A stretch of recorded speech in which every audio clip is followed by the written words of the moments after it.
എനിക്ക് ആദ്യം I have to ask a question. I was told നമ്മളിത് ഇംഗ്ലീഷിൽ ചെയ്യണമെന്ന്. പക്ഷേ how many people you don't understand Malayalam at all? എല്ലാവർക്കും മലയാളം ഏകദേശം അറിയാം. So will do it as a mix of. അപ്പോൾ will do it as a mix I guess. Meera ma'am, first question general ആണ്. Sorry. So more English or more Malayalam? Malayalam. അപ്പം മലയാളത്തിൽ തന്നെ കൂടുതലും സംസാരിക്കാം. ഇവരിപ്പം ഈ ഫാക്ട്സ് ആൻഡ് ഫിക്ഷൻ എന്നുള്ള ഒരു ബൈഫക്കേഷൻ ഈ ഡിസ്ക്രിപ്ഷനിൽ തന്നെ ഇപ്പം പറഞ്ഞല്ലോ. സത്യത്തിൽ ഇന്നത്തെ കാലത്ത് ക്യാൻ ബി ആക്ച്വലി ഡ്രോ ഇങ്ങനെ ഒരു clear line between what is fact and fiction? Because fiction can shape real life and A lot of fact does shape fiction as well. കേൾക്കാൻ വയ്യേ? കേൾക്കാൻ വയ്യ? ഓ ഓ, ഇത് കേൾക്കാമോ? മനുവിൻ്റെത് കേൾക്കാൻ വയ്യ എനിക്ക് തോന്നുന്നു. എന്നെ കേൾക്കാമോ? Not at all. കാണാൻ വയ്യ. Sit please. A kind reminder, please make sure that you don't interrupt the vision of other audience as well. Sorry to interrupt. അപ്പോൾ ചോദ്യം. Sorry, you can also get people to sit on the ramp if that's easier. That's a very awkward angle to sit. ഇങ്ങോട്ട് തിരിഞ്ഞിരുന്നാൽ you'll be more comfortable. Ma'am, yes. അതായത് ഫാക്ട്സും ഫിക്ഷനും തമ്മിൽ എന്തെങ്കിലും difference ഉണ്ടോ എന്നുള്ളതാണ് മനു ചോദിച്ചത്. ചില സമയത്തൊക്കെ മനുവിൻ്റെ പുസ്തകങ്ങൾ കാണുമ്പോൾ എനിക്ക് ആ സംശയം തോന്നാറുണ്ട്. കാരണം ഫിക്ഷൻ പോലെ പാരായണക്ഷമമാണ് മനുവിൻ്റെ പുസ്തകങ്ങൾ. പക്ഷേ ഒരു വ്യത്യാസമുണ്ട്. മനുവിൻ്റെ പുസ്തകങ്ങളിൽ ഫുട് നോട്ട്സ് ഉണ്ടാവും, എൻ്റെ പുസ്തകങ്ങളിൽ ഫുട് നോട്ട്സ് ഉണ്ടാവില്ല. പിന്നെ മനു എവിടെയൊക്കെയാണ് ഭാവന പ്രയോഗിച്ചിരിക്കുന്നതെന്ന്, മനുവിൻ്റെ ഭാവന അതിനെ നമ്മൾ ചരിത്ര വ്യാഖ്യാനമെന്നോ ചരിത്രപരമായ ഉൾക്കാഴ്ചയെന്നോ ദർശനമെന്നോ ഒക്കെ വിളിക്കും. പാവം എന്നെപ്പോലെ ഒരു കാൽപ്പനികയായ എഴുത്തുകാരി എഴുതുമ്പോൾ ഇത് സത്യമാണോ, ഇത് ഭാവനയല്ലേ എന്നൊക്കെയുള്ള, ഇത് ഭാവനയായി പോയില്ലേ എന്ന് ചിലപ്പോൾ കുറ്റപ്പെടുത്തലുണ്ടാവും. കൂടുതൽ ചരിത്രം ഉപയോഗിച്ചാലും കുഴപ്പമാണ്, കുറച്ച് ചരിത്രം ഉപയോഗിച്ചാലും കുഴപ്പമാണ്. ഈ കൽപ്പന ലോകത്ത് വിഹരിക്കുന്ന എഴുത്തുകാർ കൂടുതൽ ചോദ്യം ചെയ്യപ്പെടേണ്ടി വരും. But that is one advantage of A writer like you, because nobody will question you because you have all the footnotes ready, no? But I think footnotes in that sense can also be overrated. കാരണം often നമുക്കിപ്പം ഹിസ്റ്ററിയിലെ ഫാക്ട്സും ഇന്ന സംഭവം നടന്നു, ഈ ഒരു കാര്യം നടന്നു, അതിൻ്റെ facts and figures and statistics കിട്ടും. പക്ഷെ അതിൻ്റെ ഒരു ഇമോഷണൽ ടെക്സ്ചർ കിട്ടുന്നത് ഓഫൻ ഫിക്ഷനിൽ കൂടെയാണ്. It is when you actually bring it to fiction that you understand things a lot better. ഞാൻ പൊതുവെ ആൾക്കാർക്ക് കൊടുക്കുന്ന ഒരു ഉദാഹരണമുണ്ട് പാർട്ടിഷൻ്റെ കാര്യത്തിൽ. മൺടോയുടെ നോവൽസ് വായിക്കുമ്പോഴാണ് അതിനകത്ത് സ്ത്രീകൾ അനുഭവിച്ച ബുദ്ധിമുട്ടുകൾ, the violation, the displacement, the rapes, the real jarring experience comes through the fiction. അല്ലാതെ disembodied these many hundreds of thousands of people were displaced, these many hundreds of thousand women went sort of vanished. അതിനകത്ത് നമുക്ക് statistics ആണ് കിട്ടുന്നത്. പക്ഷേ actual human experience comes from the fiction that was written at that time. And നമ്മുടെ ഇപ്പോഴത്തെ പുതിയതല്ല, നമ്മൾ ഓരോ വർഷം കഴിയും തോറും നമുക്ക് മനസ്സിലാക്കാൻ കഴിയുന്നൊരു കാര്യമുണ്ട്. ഈ സ്വതന്ത്ര ഇന്ത്യയുടെ കഥ എടുത്താൽ പോലും may be you can look at the 10 years from now and you will find that more than the history books you can rely on the fiction produced in this time span, no? അപ്പോൾ ഈ കാലയളവിൽ കഴിഞ്ഞ ഒരു 10 കൊല്ലത്തിനിടയിൽ സൃഷ്ടിക്കപ്പെട്ട കൽപ്പനാ സാഹിത്യത്തിൽ കൂടുതൽ വിശ്വസനീയവും കൂടുതൽ രാഷ്ട്രീയ ഉൾക്കാഴ്ചയും ചരിത്ര പുസ്തകങ്ങളിലേക്കാൾ കാണാൻ കഴിയും. ചരിത്ര പുസ്തകങ്ങൾ എന്ന് പറഞ്ഞാൽ തീരെ ഇല്ല എന്നല്ല ഞാൻ ഉദ്ദേശിക്കുന്നത്, തീർച്ചയായിട്ടും ഉണ്ട്. പക്ഷേ കമ്പാരിറ്റീവ്ലി ചരിത്രം മാറ്റി എഴുതപ്പെടുന്ന ഒരു കാലത്ത് മനു പറഞ്ഞതുപോലെ ഒരു ജനതയുടെ സാമൂഹികവും വൈകാരികവും ദൈനംദിനവുമായ വ്യവഹാരങ്ങളെയും അനുഭവങ്ങളെയും അടയാളപ്പെടുത്തണമെങ്കിൽ തീർച്ചയായും സാഹിത്യകൃതികളിലേക്ക് പോയിക്കൊണ്ടിരിക്കണം. ഇന്നും അതാണ്. പഴയ കേരളത്തിൻ്റെ കഥകൾ എടുക്കണമെങ്കിൽ സംഘകൃതികളിലേക്ക് നമ്മൾ പോകുന്നതിൻ്റെ ഒരു അടിസ്ഥാനം അതാണ്. തീർച്ചയായിട്ടും അതത് കാലത്തുണ്ടായ കവിതകളും കഥകളും നാടകങ്ങളും ഉണ്ടായിരുന്നില്ലെങ്കിൽ എങ്ങനെയാണ് നമുക്ക് ഇന്ത്യയുടെയോ കേരളത്തിൻ്റെയോ ചരിത്രം ശരിക്കും പുനർനിർമ്മിച്ചെടുക്കാൻ സാധിക്കുമായിരുന്നത്? അത് വളരെ വളരെ ഗ്ലെയറിംഗ് ആയ വിടവുകൾ ഉള്ള ഒരു മേഖലയാണ് പലപ്പോഴും നമ്മുടെ ചരിത്രം എന്നുള്ളത് കൊണ്ട് തന്നെ സാഹിത്യത്തിന് ഒരു വലിയ പങ്കുണ്ട് സാഹിത്യത്തിന്. ഈ കൃതികളൊന്നും ഇല്ലായിരുന്നെങ്കിൽ നമുക്ക് അതത് കാലത്തെ നിത്യജീവിതം എന്താണെന്ന് ഒരിക്കലും മനസ്സിലാകുമായിരുന്നില്ല. മാം പക്ഷെ ഒരു ഫിക്ഷൻ എഴുതുമ്പം ഇത് കോൺഷ്യസ്ലി ആലോചിച്ചുകൊണ്ടാണ് എഴുതുന്നത്. ഫോർ എക്സാമ്പിൾ ഇപ്പം പുസ്തകങ്ങളുടെ കാര്യം പറഞ്ഞല്ലോ, പത്രങ്ങളിൽ തന്നെ, because media so politicised today, national ലെവലിൽ തന്നെ ന്യൂസ് പേപ്പറിൽ തന്നെ വായിക്കുന്നത് ചിലപ്പം പ്രോപ്പഗാൻഡയോട് ചേർന്ന് നിൽക്കുന്ന അല്ലെങ്കിൽ ഒരു ചായ്വുള്ളത് വല്ലതുമായിരിക്കും. So the actual descent of the age, the impulse of the age ചിലപ്പം ഫിക്ഷനിലേ നമുക്ക് ആ സ്പേസ് ബാക്കിയുള്ളൂ. പക്ഷേ do you do that consciously, അതോ as a person who's exposed to this world അത് automatically filters into your writing? അതായത് വാർത്തകളിൽ സ്ത്രീ ജീവിതം അത് എങ്ങനെയാണോ അനുഭവിക്കുന്നത് അതേപോലെ സ്ഥാനം പിടിക്കാറില്ല. പുരുഷൻ ആഗ്രഹിക്കുന്നത് പോലെയുള്ള ഒരു ചരിത്ര നിർമ്മിതിയാണ് നമ്മൾ മാധ്യമങ്ങളിൽ വായിക്കുന്നത്. കാരണം പുരുഷനുമായി നേരിട്ട് ബന്ധപ്പെട്ട കാര്യങ്ങളായിരിക്കും വാർത്തകളിലും മാധ്യമങ്ങളിലും സ്ഥാനം പിടിക്കുക. അതുകൊണ്ട് തന്നെ ഞാൻ എൻ്റെ ജീവിതത്തെ ജീവിതത്തിലേക്ക് തിരിഞ്ഞു നോക്കുമ്പോൾ ഘാതകൻ പോലെ ഒരു കുറച്ച് ആത്മകഥാപരമായ ഒരു രചന, ഒരു നോവൽ എഴുതാൻ ശ്രമിച്ചപ്പോൾ എനിക്ക് മനസ്സിലായത്, ഞങ്ങളുടെ കാലത്ത് സ്ത്രീകൾക്ക്, പെൺകുട്ടികളുടെ, ഏറ്റവും നല്ല പെൺകുട്ടികളുടെ ഒരു ലക്ഷണം തന്നെ അയ്യേ എനിക്ക് രാഷ്ട്രീയം ഇഷ്ടമല്ല, അയ്യേ എനിക്ക് ഈ പൊളിറ്റിക്സിലൊന്നും യാതൊരു താല്പര്യമില്ല എന്ന് പറയുന്ന പെൺകുട്ടികളായിരുന്നു നല്ല പെൺകുട്ടികൾ. പക്ഷേ അങ്ങനെ നല്ല പെൺകുട്ടികൾ, മികച്ച പെൺകുട്ടികൾ, നല്ല ഭാര്യ സ്റ്റഫ് അവരായിരുന്നു. എൻ്റെ ഭാര്യയ്ക്ക് രാഷ്ട്രീയത്തിലൊന്നും ഒരു താല്പര്യമില്ല, അവൾ ഇതിനകത്തൊന്നും ഒരു കാര്യമില്ല എന്ന് പറയുന്ന അത് ഒരു കാലത്ത് വലിയ അംഗീകാരമായിരുന്നു സ്ത്രീകൾക്ക്. അന്നത്തെ കുലസ്ത്രീകളുടെ ഒരു മുഖമുദ്ര ഈ അറിവില്ലായ്മയും മണ്ടത്തരവുമായിരുന്നു. ഒരു മണ്ടി പെണ്ണായിരിക്കാൻ വേണ്ടി ഞാനും ഒരുപാട് ശ്രമിച്ചിട്ടുണ്ട്. പക്ഷെ അത് വലിയ ബുദ്ധിമുട്ടാണ്. ഒരിക്കൽ നിങ്ങളൊരറിവ് അറിഞ്ഞു കഴിഞ്ഞാൽ, നിങ്ങൾ ലോകത്തെപ്പറ്റി ചിന്തിച്ചു തുടങ്ങിക്കഴിഞ്ഞാൽ, നിങ്ങളെക്കുറിച്ച്, നിങ്ങളുടെ ഭാവിയെക്കുറിച്ച്, നിങ്ങളുടെ ചുറ്റുമുള്ളവരെക്കുറിച്ച് ഉത്കണ്ഠപ്പെട്ടു തുടങ്ങിക്കഴിഞ്ഞാൽ നിങ്ങൾക്ക് പിന്നെ രാഷ്ട്രീയം എങ്ങനെയാണ് നിങ്ങളുടെ ജീവിതത്തിൽ ഇടപെടുന്നതെന്ന് തിരിച്ചറിയാതിരിക്കാനും അതിനെ അവഗണിക്കാനും സാധ്യമേ അല്ല. അപ്പോൾ പതുക്കെ ഞാൻ മനസ്സിലാക്കി, എനിക്ക് രാഷ്ട്രീയം ഇഷ്ടമല്ല, എനിക്ക് രാഷ്ട്രീയത്തിൽ താല്പര്യമില്ല, ഈ രാഷ്ട്രീയക്കാരെല്ലാം മഹാവൃത്തികെട്ടവരാണ്, ഈ രാഷ്ട്രീയക്കാരെല്ലാം ആരും ജോലി ചെയ്യാതെ അഴിമതി കൊണ്ട് ജീവിക്കുന്നവരാണ് എന്നൊക്കെതിനപ്പുറം മറ്റൊരു വിശാലമായ കാഴ്ചപ്പാടുണ്ടെന്നും മറ്റൊരു വിശാലമായ ലോകമുണ്ടെന്നും അവിടെ സ്ത്രീക്ക് പ്രാതിനിധ്യപരമായ പങ്കാളിത്തം ഇല്ലാത്തതുകൊണ്ട് അതില്ലാതാക്കുന്നത് ഒരു രാഷ്ട്രീയ അജണ്ടയാണെന്ന് ഞാൻ മനസ്സിലാക്കിയത്. ഒരു ഘട്ടത്തിൽ സ്ത്രീയെ രാഷ്ട്രീയത്തിൽ നിന്ന് തീർത്തും മാറ്റി നിർത്താനാണ് ഈ രാഷ്ട്രീയം നല്ല സ്ത്രീകൾക്ക് പറ്റിയതല്ല എന്ന ഒരു ചിന്താധാര പടർത്തിയെടുത്തതെങ്കിൽ പിന്നീട് അവർക്ക് അർഹമായ പ്രാതിനിധ്യം കിട്ടാതിരിക്കാൻ അത് കാരണമായി എന്ന് തോന്നിയിട്ടുണ്ട്. അപ്പോൾ ഞാൻ പറഞ്ഞു വന്നത് ഇതാണ്, ആ കാലത്ത് എനിക്ക് ഇതിനെപ്പറ്റി ബോധ്യമില്ലായിരുന്നു. പക്ഷേ ഘാതകൻ എഴുതുന്ന കാലത്ത് ഞാൻ എൻ്റെ ജീവിതത്തിലേക്ക് തിരിഞ്ഞു നോക്കിയപ്പോൾ, 70-ൽ ജനിച്ച എൻ്റെ യാത്രയിലേക്ക് തിരിഞ്ഞു നോക്കിയപ്പോൾ എനിക്ക് വളരെ വ്യക്തമായ ഒരു കാര്യം, എൻ്റെ ജീവിതത്തെ നയിച്ചതും നിയന്ത്രിച്ചതും അതിൻ്റെ നിയതി നിശ്ചയിച്ചതും എല്ലാം, വ്യതിയാനങ്ങൾ നിശ്ചയിച്ചതും എല്ലാം രാഷ്ട്രീയമായിരുന്നു, എല്ലാം ചരിത്രമായിരുന്നു. എൻ്റെ ജീവിതത്തിൽ നിന്ന് എൻ്റെ രാജ്യത്തിൻ്റെ ചരിത്രം വളരെ സുഖകരമായി ഒരു ഭൂപടത്തിൻ്റെ കുത്തുകൾ യോജിപ്പിച്ച്, ഞാൻ ഇതാണ് പറയുന്നത്, കുട്ടികളുടെ മാസികകളിൽ കുത്തുകൾ യോജിപ്പിച്ച് അതിനുള്ളിൽ ഒളിഞ്ഞിരിക്കുന്ന ചിത്രം കണ്ടുപിടിക്കുക എന്ന് പറയുന്നത് പോലെ ആ കുത്തുകളൊക്കെ യോജിപ്പിച്ച് കിട്ടിയപ്പോൾ എൻ്റെ രാജ്യത്തിൻ്റെ ചിത്രം കൂടി എനിക്ക് തെളിഞ്ഞു കിട്ടി. അത് ആ ഹിംസയുടെ ഒരു വലിയ ചിത്രമായിരുന്നു എന്നുള്ളതാണ് ഏറ്റവും വലിയ സങ്കടകരമായ കാര്യം. ജയദേവിക അവരുടെ ഏതോ ഒരു റീസെർച്ച് പേപ്പറിൽ എഴുതിയിട്ടുണ്ട്, കേരളത്തിലെ ആദ്യ മാഗസീൻസ് വന്ന കാലത്ത് ലേറ്റ് 19th century സ്ത്രീകൾക്കുള്ള മാഗസീൻസ് വന്നിരുന്നു. അതിനകത്ത് കൃത്യമായിട്ട് പറയുന്നുണ്ട്, we will not be discussing politics and things like that. പക്ഷെ അത് സ്ത്രീകൾക്ക് എന്തിനാ പോളിറ്റിക്സ് എന്നുള്ള ഒരു ഇത്. പക്ഷേ ഇംഗ്ലീഷിൽ ഒരു പ്രയോഗമുണ്ട്, a difficult woman. Essentially the moment you become a politically aware person, you then become a difficult woman. അങ്ങനെ ആരെങ്കിലും വിളിച്ചിട്ടുണ്ടോ that you are a difficult woman? അല്ലെങ്കിൽ അത് സ്ത്രീകൾക്കാണ് എപ്പോഴും ആ ഒരു അല്ല, ഞാൻ ആരെന്ത് പറയുന്നു, ഇപ്പോഴത്തെ ഒരു കാലത്തെ ഒരു പുതിയ സാമൂഹിക നോം എന്താണെന്ന് വെച്ചാൽ, നിങ്ങൾ എങ്ങനെ എന്ത് പ്രവർത്തിച്ചാലും കുഴപ്പമില്ല, പക്ഷെ നല്ല മധുരമായി ഇടപെടണം എന്നുള്ളതാണ്. പക്ഷെ ഞാൻ തിരിച്ചാണ് അതിനെ എടുക്കുന്നത്. ഞാൻ നോക്കുന്നത് പ്രവൃത്തിയെയാണ്, വാക്കുകളെയല്ല. ഡിഫിക്കൽട്ട് വുമൺ എന്ന് വിളിച്ചില്ലെങ്കിലും അങ്ങനെ പെരുമാറുന്നത് ആരാണെന്നും അങ്ങനെ പെരുമാറാത്തത് ആരാണെന്നും തിരിച്ചറിയാനുള്ള ഒരു വിസ്ഡം ആർജിക്കുകയാണ് വാസ്തവത്തിൽ ഇത്രയും കാലത്തെ ജീവിതം കൊണ്ട് എനിക്ക് സാധിച്ചത്. എൻ്റെ നിങ്ങളോടുള്ള അപേക്ഷയും അതാണ്. നിങ്ങൾ വാചാടോപങ്ങളിൽ മയങ്ങിപ്പോകരുത്, മറിച്ച് ആളുകളെ അവരുടെ പ്രവൃത്തി കൊണ്ടും അവരുടെ കാഴ്ചപ്പാട് കൊണ്ടും വിലയിരുത്താൻ.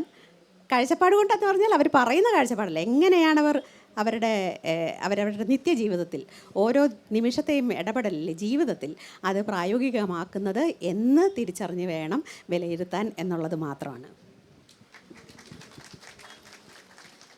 ഓർഗനൈസേഴ്സിനോട് ഒരു കാര്യം, ഈ സമയത്തിൻ്റെ കുന്തം വർക്ക് ചെയ്യുന്നില്ല ഈ സാധനം, അപ്പം എത്ര നേരമായെന്ന് അറിയുന്നില്ല. മാം, ഈ ഫാക്ട് ആൻഡ് ഫിക്ഷൻ്റെ കാര്യം നമ്മൾ മുമ്പേ ഡിസ്കസ് ചെയ്തപ്പം യു അലൂഡഡ് ടു ഹൗ ഈ സ്ത്രീകളുടെ റിയാലിറ്റി, ബിക്കോസ് അത് നോർമൽ മെയിൻ സ്ട്രീം സ്പേസസിൽ വരാത്തതുകൊണ്ട് it is often through literature and all of that we actually get a sense of that. അതിനെ കുറച്ചുകൂടെ ഒന്ന് എക്സ്പ്ലിക്കേറ്റ് ചെയ്യാവും. കാരണം വേറൊരു കഥ ഞാൻ എപ്പോഴും പറയാറുണ്ട്, ദേവകി നിലയങ്കോടിൻ്റെ മെമ്മോസിൽ അവർ പറയാറുണ്ട്, അന്ന് സ്ത്രീകൾക്ക് മെൻസസ് വരുമ്പം മാറിയിരിക്കുന്ന ഒരു മുറി ഉണ്ടായിരുന്നു. അപ്പം അവർക്ക് പത്രം വായിക്കാൻ പാടില്ല, നോവൽസ് വായിക്കാൻ പാടില്ല, നമ്പൂതിരി സ്ത്രീകളാണ്, അങ്ങനെ റൂൾസ് ഉണ്ടായിരുന്നു. പക്ഷേ ഈ മുറിയിൽ മാറിയിരിക്കുമ്പം ആണുങ്ങളാരും ഇല്ല, അച്ഛന്മാരില്ല, സഹോദരന്മാരില്ല, അവർ മാത്രമേ ഉള്ളൂ. അപ്പോഴാണ് അവർ ഇത് വായിക്കുന്നത്. അപ്പം there is a subversion even of a patriarchal അങ്ങനെ വായിച്ചപ്പോഴാണ് അവർക്ക് മനസ്സിലായത് ആർത്തവം ഒരശുദ്ധിയല്ല എന്ന്.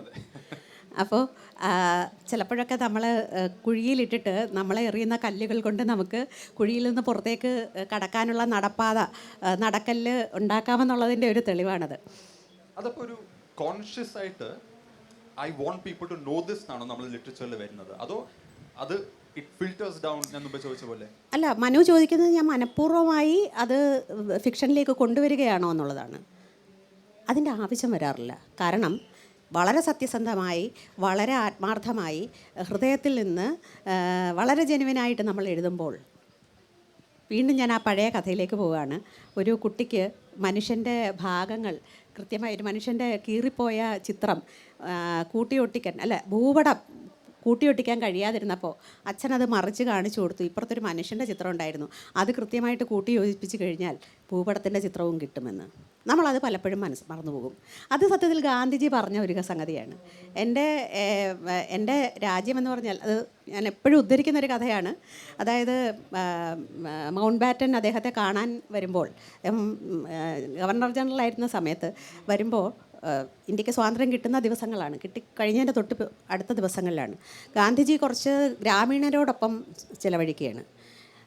മൗണ്ട് ബാറ്റൻ ഒരുപാട് നേരം കാത്തു നിൽക്കേണ്ടി വന്നു. അത് കഴിഞ്ഞ് ഈ മനുഷ്യർ ഇറങ്ങിപ്പോയി കഴിഞ്ഞപ്പോൾ ഇദ്ദേഹം വളരെ അസംതൃപ്തിയോടെ കടന്നു ചെന്നിട്ട് പറഞ്ഞു, ഞാൻ ഈ രാജ്യത്തിൻ്റെ ഗവർണർ ജനറലാണ് ഗവർണർ ജനറലാണ് എന്ന് പറഞ്ഞപ്പോൾ, വൈസ്രോയിയാണെന്ന് പറയുമ്പോൾ ഗാന്ധിജിയുടെ മറുപടിയുണ്ട്, പക്ഷേ ഈ ജനങ്ങളാണ് രാജ്യം. അതായത് അതിർരേഖകളല്ല, മറിച്ച് നമ്മുടെ രാജ്യം എന്ന് പറയുന്നത് അവിടുത്തെ ജനങ്ങളാണ്.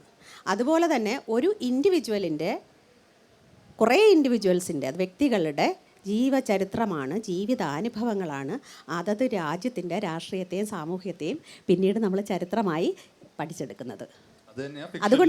അതുകൊണ്ട് അത് ബോധപൂർവം കൊണ്ടുവരേണ്ടതില്ല. വ്യക്തികളെ വേറിട്ട അനുഭവങ്ങൾ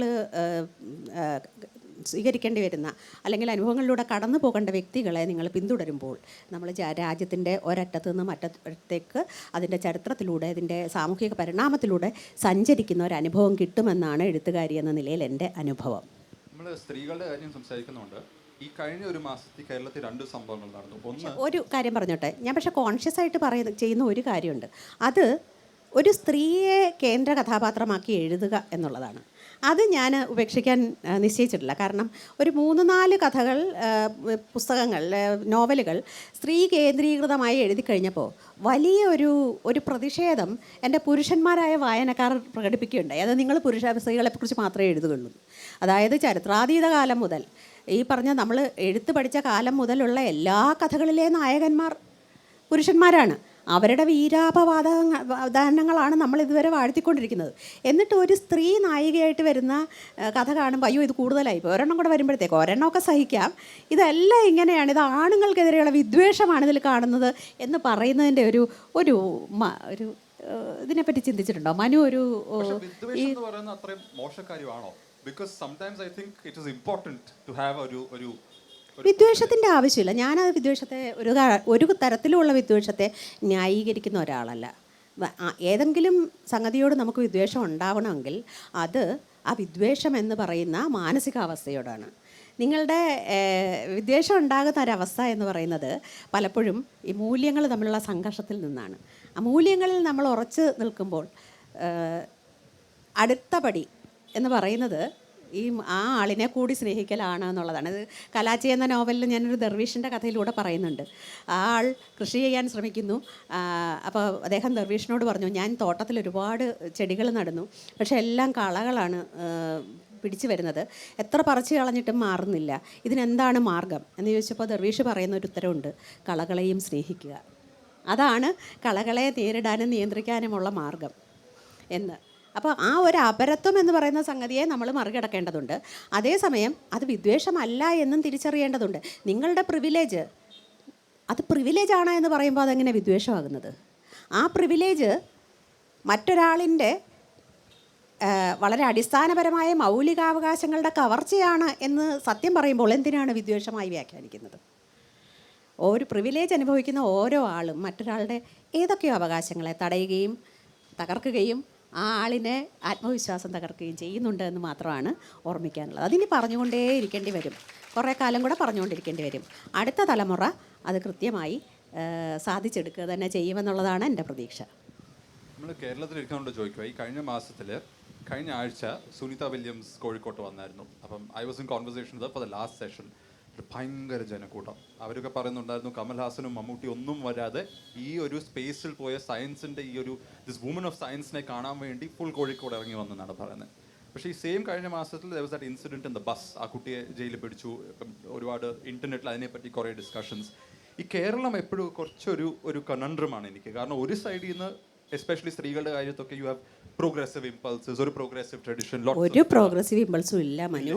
ആകെയുള്ള പ്രോഗ്രസീവ് എന്താണെന്ന് വെച്ചാൽ നിങ്ങളെ കൊണ്ട് നമുക്ക് എന്ത് ഉപയോഗം, നിങ്ങളുടെ അതാണ് ഇമ്പൾസ്. അതായത് സുനിത വില്യംസ് എന്ന് പറയുന്ന ഒരു സ്ത്രീ കഷ്ടപ്പെട്ട് സ്വന്തം ജീവൻ പണയം വെച്ച് എല്ലാം പണയം വെച്ച് തിരിച്ചു വരുമെന്ന് ഉറപ്പില്ലാത്ത ഒരിടത്തേക്ക് യാത്ര ചെയ്തു. അതുകൊണ്ടുണ്ടായി ശാസ്ത്രമേഖലയ്ക്ക് നേട്ടമുണ്ടായി. അവർ ഒരു അച്ചീവറാണ്. ഒരു അച്ചീവറായ സ്ത്രീയെ നിങ്ങൾക്ക് എപ്പോഴും അംഗീകരിക്കാൻ സാധിക്കും. അതല്ല നമുക്ക് ഇന്ത്യ പോലെ ഒരു ജനാധിപത്യ രാജ്യത്ത് വേണ്ടത്. നിങ്ങൾ എന്തെങ്കിലും അച്ചീവ് ചെയ്താലും ഇല്ലെങ്കിലും, നിങ്ങൾ ഈ പറയുന്ന നല്ല കുട്ടികളുടെ മാനദണ്ഡങ്ങൾ അനുസരിച്ചാലും ഇല്ലെങ്കിലും, ചട്ടക്കൂടിനകത്ത് നിന്നാലും ഇല്ലെങ്കിലും, നിങ്ങൾ യഥാർത്ഥമായി നിങ്ങളുടെ മറ്റുള്ളവരുടെ ബഹുമാനവും നിങ്ങളുടെ മനുഷ്യ അന്തസ്സും അർഹിക്കുന്നുണ്ട് എന്നുള്ള ഓർമ്മയാണ് നമുക്ക് നഷ്ടപ്പെട്ടു പോകുന്നത്. ഞാനിവിടെ നല്ല സാരി എടുത്ത് ഇതിനെപ്പറ്റി ചർച്ച ചെയ്ത് അറിവുണ്ടെന്നുള്ള മട്ടിൽ ഇരിക്കുമ്പോൾ എനിക്ക് കിട്ടുന്ന ബഹുമാനമല്ല ശരിക്കും ബഹുമാനം. ഇതങ്ങനെ അല്ലെങ്കിലും, ഞാനിനി എഴുതിയില്ലെങ്കിലും, മാധവിക്കുട്ടിയുടെ ഒരു പ്രസിദ്ധമായൊരു കവിത തന്നെയുണ്ട്, ആനമുടി കവിതകളിലാണെന്ന് തോന്നുന്നു. ഞാൻ എഴുതിയില്ലെങ്കിൽ, ഞാൻ മത്സരിച്ചാൽ, ഞാൻ ജയിച്ചില്ലെങ്കിൽ നിങ്ങളെന്നെ സ്നേഹിക്കില്ലേ എന്നുള്ള ചോദ്യം. ആ സ്നേഹമാണ് നിരുപാധികമായ അൺകണ്ടീഷണലായിട്ട് ഒരു സ്ത്രീ ആവശ്യപ്പെടുന്ന സ്നേഹം. അത് സ്ത്രീക്ക് കിട്ടുന്നില്ല എന്നുള്ളതാണ് എല്ലാ കാലത്തെയും ഒരു പ്രശ്നം. അതിന് പല തരത്തിലുള്ള ടൂൾസാണ് ഇതുവരെ ഉപയോഗിച്ചിട്ടുള്ളത്. ഒന്ന്, നിങ്ങൾ നല്ല കുട്ടിയായിരിക്കണം, നിങ്ങൾ നല്ലവളായിരിക്കണം. പിന്നീട് നിങ്ങൾ ത്യാഗസമ്പന്നയായിരിക്കണം. നിങ്ങൾ എത്രത്തോളം നിങ്ങൾ മറ്റുള്ളവർക്ക് ഉപയോഗപ്രദമാകണം എന്നുള്ളതാണ് സത്യത്തിൽ. ഇത് ഞാൻ എഴുതിയപ്പോഴേക്കും കുറേ ആളുകൾ എന്നെ വെല്ലുവിളിക്കുകയും എന്നെ അധിക്ഷേപിക്കുകയൊക്കെ ചെയ്തു. പക്ഷേ എങ്കിൽ പോലും ഇത്രയേ ഉള്ളൂ, അവരെ സന്തോഷിപ്പിക്കുന്നൊരു വർത്തമാനം പോലും പറയാത്ത ഒരു സ്ത്രീയെ എത്ര പേര് വെച്ച് കുറിപ്പിക്കും മനു? സത്യം പറയുക എന്ന് പറയുന്നൊരു വലിയ രാഷ്ട്രീയ പ്രവർത്തനമായിട്ട് മാറിക്കൊണ്ടിരിക്കുകയാണ്. ഒരാളുടെ മുഖത്ത് നോക്കി നിങ്ങൾ ചെയ്യുന്നത് തെറ്റാണ് എന്ന് പറയണമെങ്കിൽ അത് 100 വട്ടം ആലോചിക്കേണ്ടത്. ഒന്ന് ആലോചിച്ച് നോക്കുക ഗൗരി ലങ്കേഷ് എങ്ങനെയാണ് കൊല്ലപ്പെട്ടതെന്നുള്ളതിൻ്റെ അവരാകെ ചെയ്തത് സത്യം പറയുക മാത്രമാണ്, ചോദ്യം ചോദിക്കുക മാത്രമാണ്. ഒരു സ്ത്രീയിൽ നിന്ന് നിങ്ങൾ ചോദ്യങ്ങൾ ആഗ്രഹിക്കുന്നില്ല, നിങ്ങൾ കുറ്റപ്പെടുത്തൽ ആഗ്രഹിക്കുന്നില്ല, നിങ്ങൾ ഒരു തരത്തിലുള്ള പ്രതിരോധം ആഗ്രഹിക്കുന്നില്ല, പ്രതിഷേധം ആഗ്രഹിക്കുന്നില്ല. അപ്പോൾ ഒരു കാര്യം മനസ്സിലാക്കണം, ഇത്രയും കാലം നമ്മുടെ ഈ സമൂഹത്തെ, നമ്മളീ പറയുന്ന കൂടുമ്പോൾ ഇമ്പം തരുന്നതെന്ന് നമ്മൾ വാഴ്ത്തുന്ന ഈ കുടുംബത്തെ താങ്ങി നിർത്തിയിരുന്നത് ഈ ജനസംഖ്യയിൽ പകുതി വരുന്ന സ്ത്രീകളുടെ വൈകാരികമായ സഹനവും അവരുടെ ടോളറൻസും സഹിഷ്ണുതയും ദയവും ആയിരുന്നു. അതായത് തന്നെക്കാൾ ഇമോഷണൽ ഇൻ്റലിജൻസ് കുറഞ്ഞ തൻ്റെ പങ്കാളിയോട്, മകനോട്, അച്ഛനോട്, മുത്തച്ഛനോട് ഒക്കെ ഈ സ്ത്രീകൾ കാണിച്ച ദയവാണ് വാസ്തവത്തിൽ അവരെ ഈ പുരുഷന്മാരായിട്ട് അലക്കി തേച്ച വസ്ത്രങ്ങളും പിന്നെ ഉയർത്തിപ്പിടിച്ച തലയും കുനിയാത്ത നട്ടല്ലുമായി ഇറങ്ങി നടക്കാൻ പ്രേരിപ്പിച്ചിരുന്നത്. തിരിച്ചു വരുമ്പോൾ വളരെ അലങ്കോലപ്പെട്ട് കിടക്കുന്ന ഒരു കുടുംബമാണ് അവരെ കാത്തിരുന്നതെങ്കിൽ ഒരു ദിവസമല്ല 2 ദിവസമല്ല ദിവസം തോറും ഈ ആത്മവിശ്വാസമൊന്നും പുരുഷനിൽ കാണില്ല. അത് അന്നാ കരേനിയനിൽ അദ്ദേഹം എഴുതിയിട്ടുള്ളതൊരു പിന്നെ എന്താണ് കരേനിനെ വിവരിച്ചിട്ടുള്ളത് തന്നെ ഒരു വലിയ തെളിവാണ്. ഒറ്റ കാര്യം എനിക്ക് പറയാനുള്ളൂ, ഈ ഒരു മറ്റൊരാളുടെ കനിവാണ് നമ്മളുടെ പ്രിവിലേജിൻ്റെ അടിസ്ഥാനമെങ്കിൽ ആ പ്രിവിലേജിന് എന്തോ ഒരു കുഴപ്പമുണ്ടെന്ന് തിരിച്ചറിയാനും അതിനെ ചോദ്യം ചെയ്യാനും കേരളത്തിലെങ്കിലും പുരുഷന്മാർ തയ്യാറാകേണ്ട ഒരു നിമിഷമാണിത്. ഇതാണോ നിങ്ങൾ ആഗ്രഹിക്കുന്ന നീതി? ഇങ്ങനെ ഒരു സമൂഹത്തെയാണോ നിങ്ങൾ വിഭാവന ചെയ്യുന്നത്? നിങ്ങളുടെ തലമുറ ഇങ്ങനെ ഒരു സമൂഹത്തിലാണോ ജീവിക്കേണ്ടതെന്ന് ചോദ്യം ചെയ്യേണ്ട ഒരു സമയമാണെന്ന് മാത്രം ഞാൻ വിനീതയായി വളരെ ഹമ്പിളായി താഴ്മയോടെ അപേക്ഷിച്ചു കൊള്ളുന്നു എന്ന് പറയാം. എനിക്ക് തോന്നുന്നില്ല എന്നെ കേൾക്കാൻ വന്നിരിക്കുന്ന ഈ ആളുകളോടല്ല ഞാനത് പറയേണ്ടത്, കേൾക്കാതിരിക്കുന്നവരോടാണ് എന്ന് എനിക്കറിയാം. നിങ്ങളൊക്കെ അതിന് ദയവ് കാണിക്കുന്ന മനുഷ്യരാണ്, അതിനോട് എനിക്ക് നന്ദിയുണ്ട് തീർച്ചയായും. ഒരു ഇഷ്ടമില്ലാത്ത അല്ലെങ്കിൽ ഇതുവരെ കേൾക്കാത്ത ചില ശബ്ദങ്ങൾ, സ്ത്രീകളാണെങ്കിൽ ഒച്ചയെടുത്ത് സംസാരിക്കുന്നത് പോലും പുരുഷന്മാർക്ക് ഇഷ്ടമല്ല. അവരെന്താണ് കിടന്ന് അലറി വിളിക്കുന്നത്, ഇതെന്താ ചന്തയാണോ എന്നൊക്കെ ചോദിക്കുന്ന അവസ്ഥയുണ്ടാവില്ലേ? സ്ത്രീക്ക് ദേഷ്യപ്പെടാൻ അവകാശമില്ല, അത് നല്ല സ്ത്രീ അല്ല. സ്ത്രീക്ക് ചിരിക്കാൻ അവകാശമുണ്ടോ? കാരണം സ്ത്രീകൾ ചിരിക്കുമ്പോൾ അതൊട്ടുമില്ല, അതാണ് ഏറ്റവും പ്രശ്നം. അതുകൊണ്ടാണ് നമ്മൾ ചിരിക്കാൻ ശ്രമിക്കുമ്പോൾ ചിരിക്കുന്നത് ഇഷ്ടമല്ല. അതായത് അതിൻ്റെ ഒരു എക്സ്റ്റൻഷനാണ് നമ്മൾ ഈ കാണുന്ന ബാക്കി എല്ലാ അതിൻ്റെ നമ്മൾ രാഷ്ട്രത്തിൽ കാണുന്ന എല്ലാത്തരം വിദ്വേഷത്തിൻ്റെ അടിസ്ഥാനമെന്ന് മനുവിൻ്റെ അടുത്ത് ഞാൻ മനുവിനെ അത് പറയേണ്ട ആവശ്യമില്ല.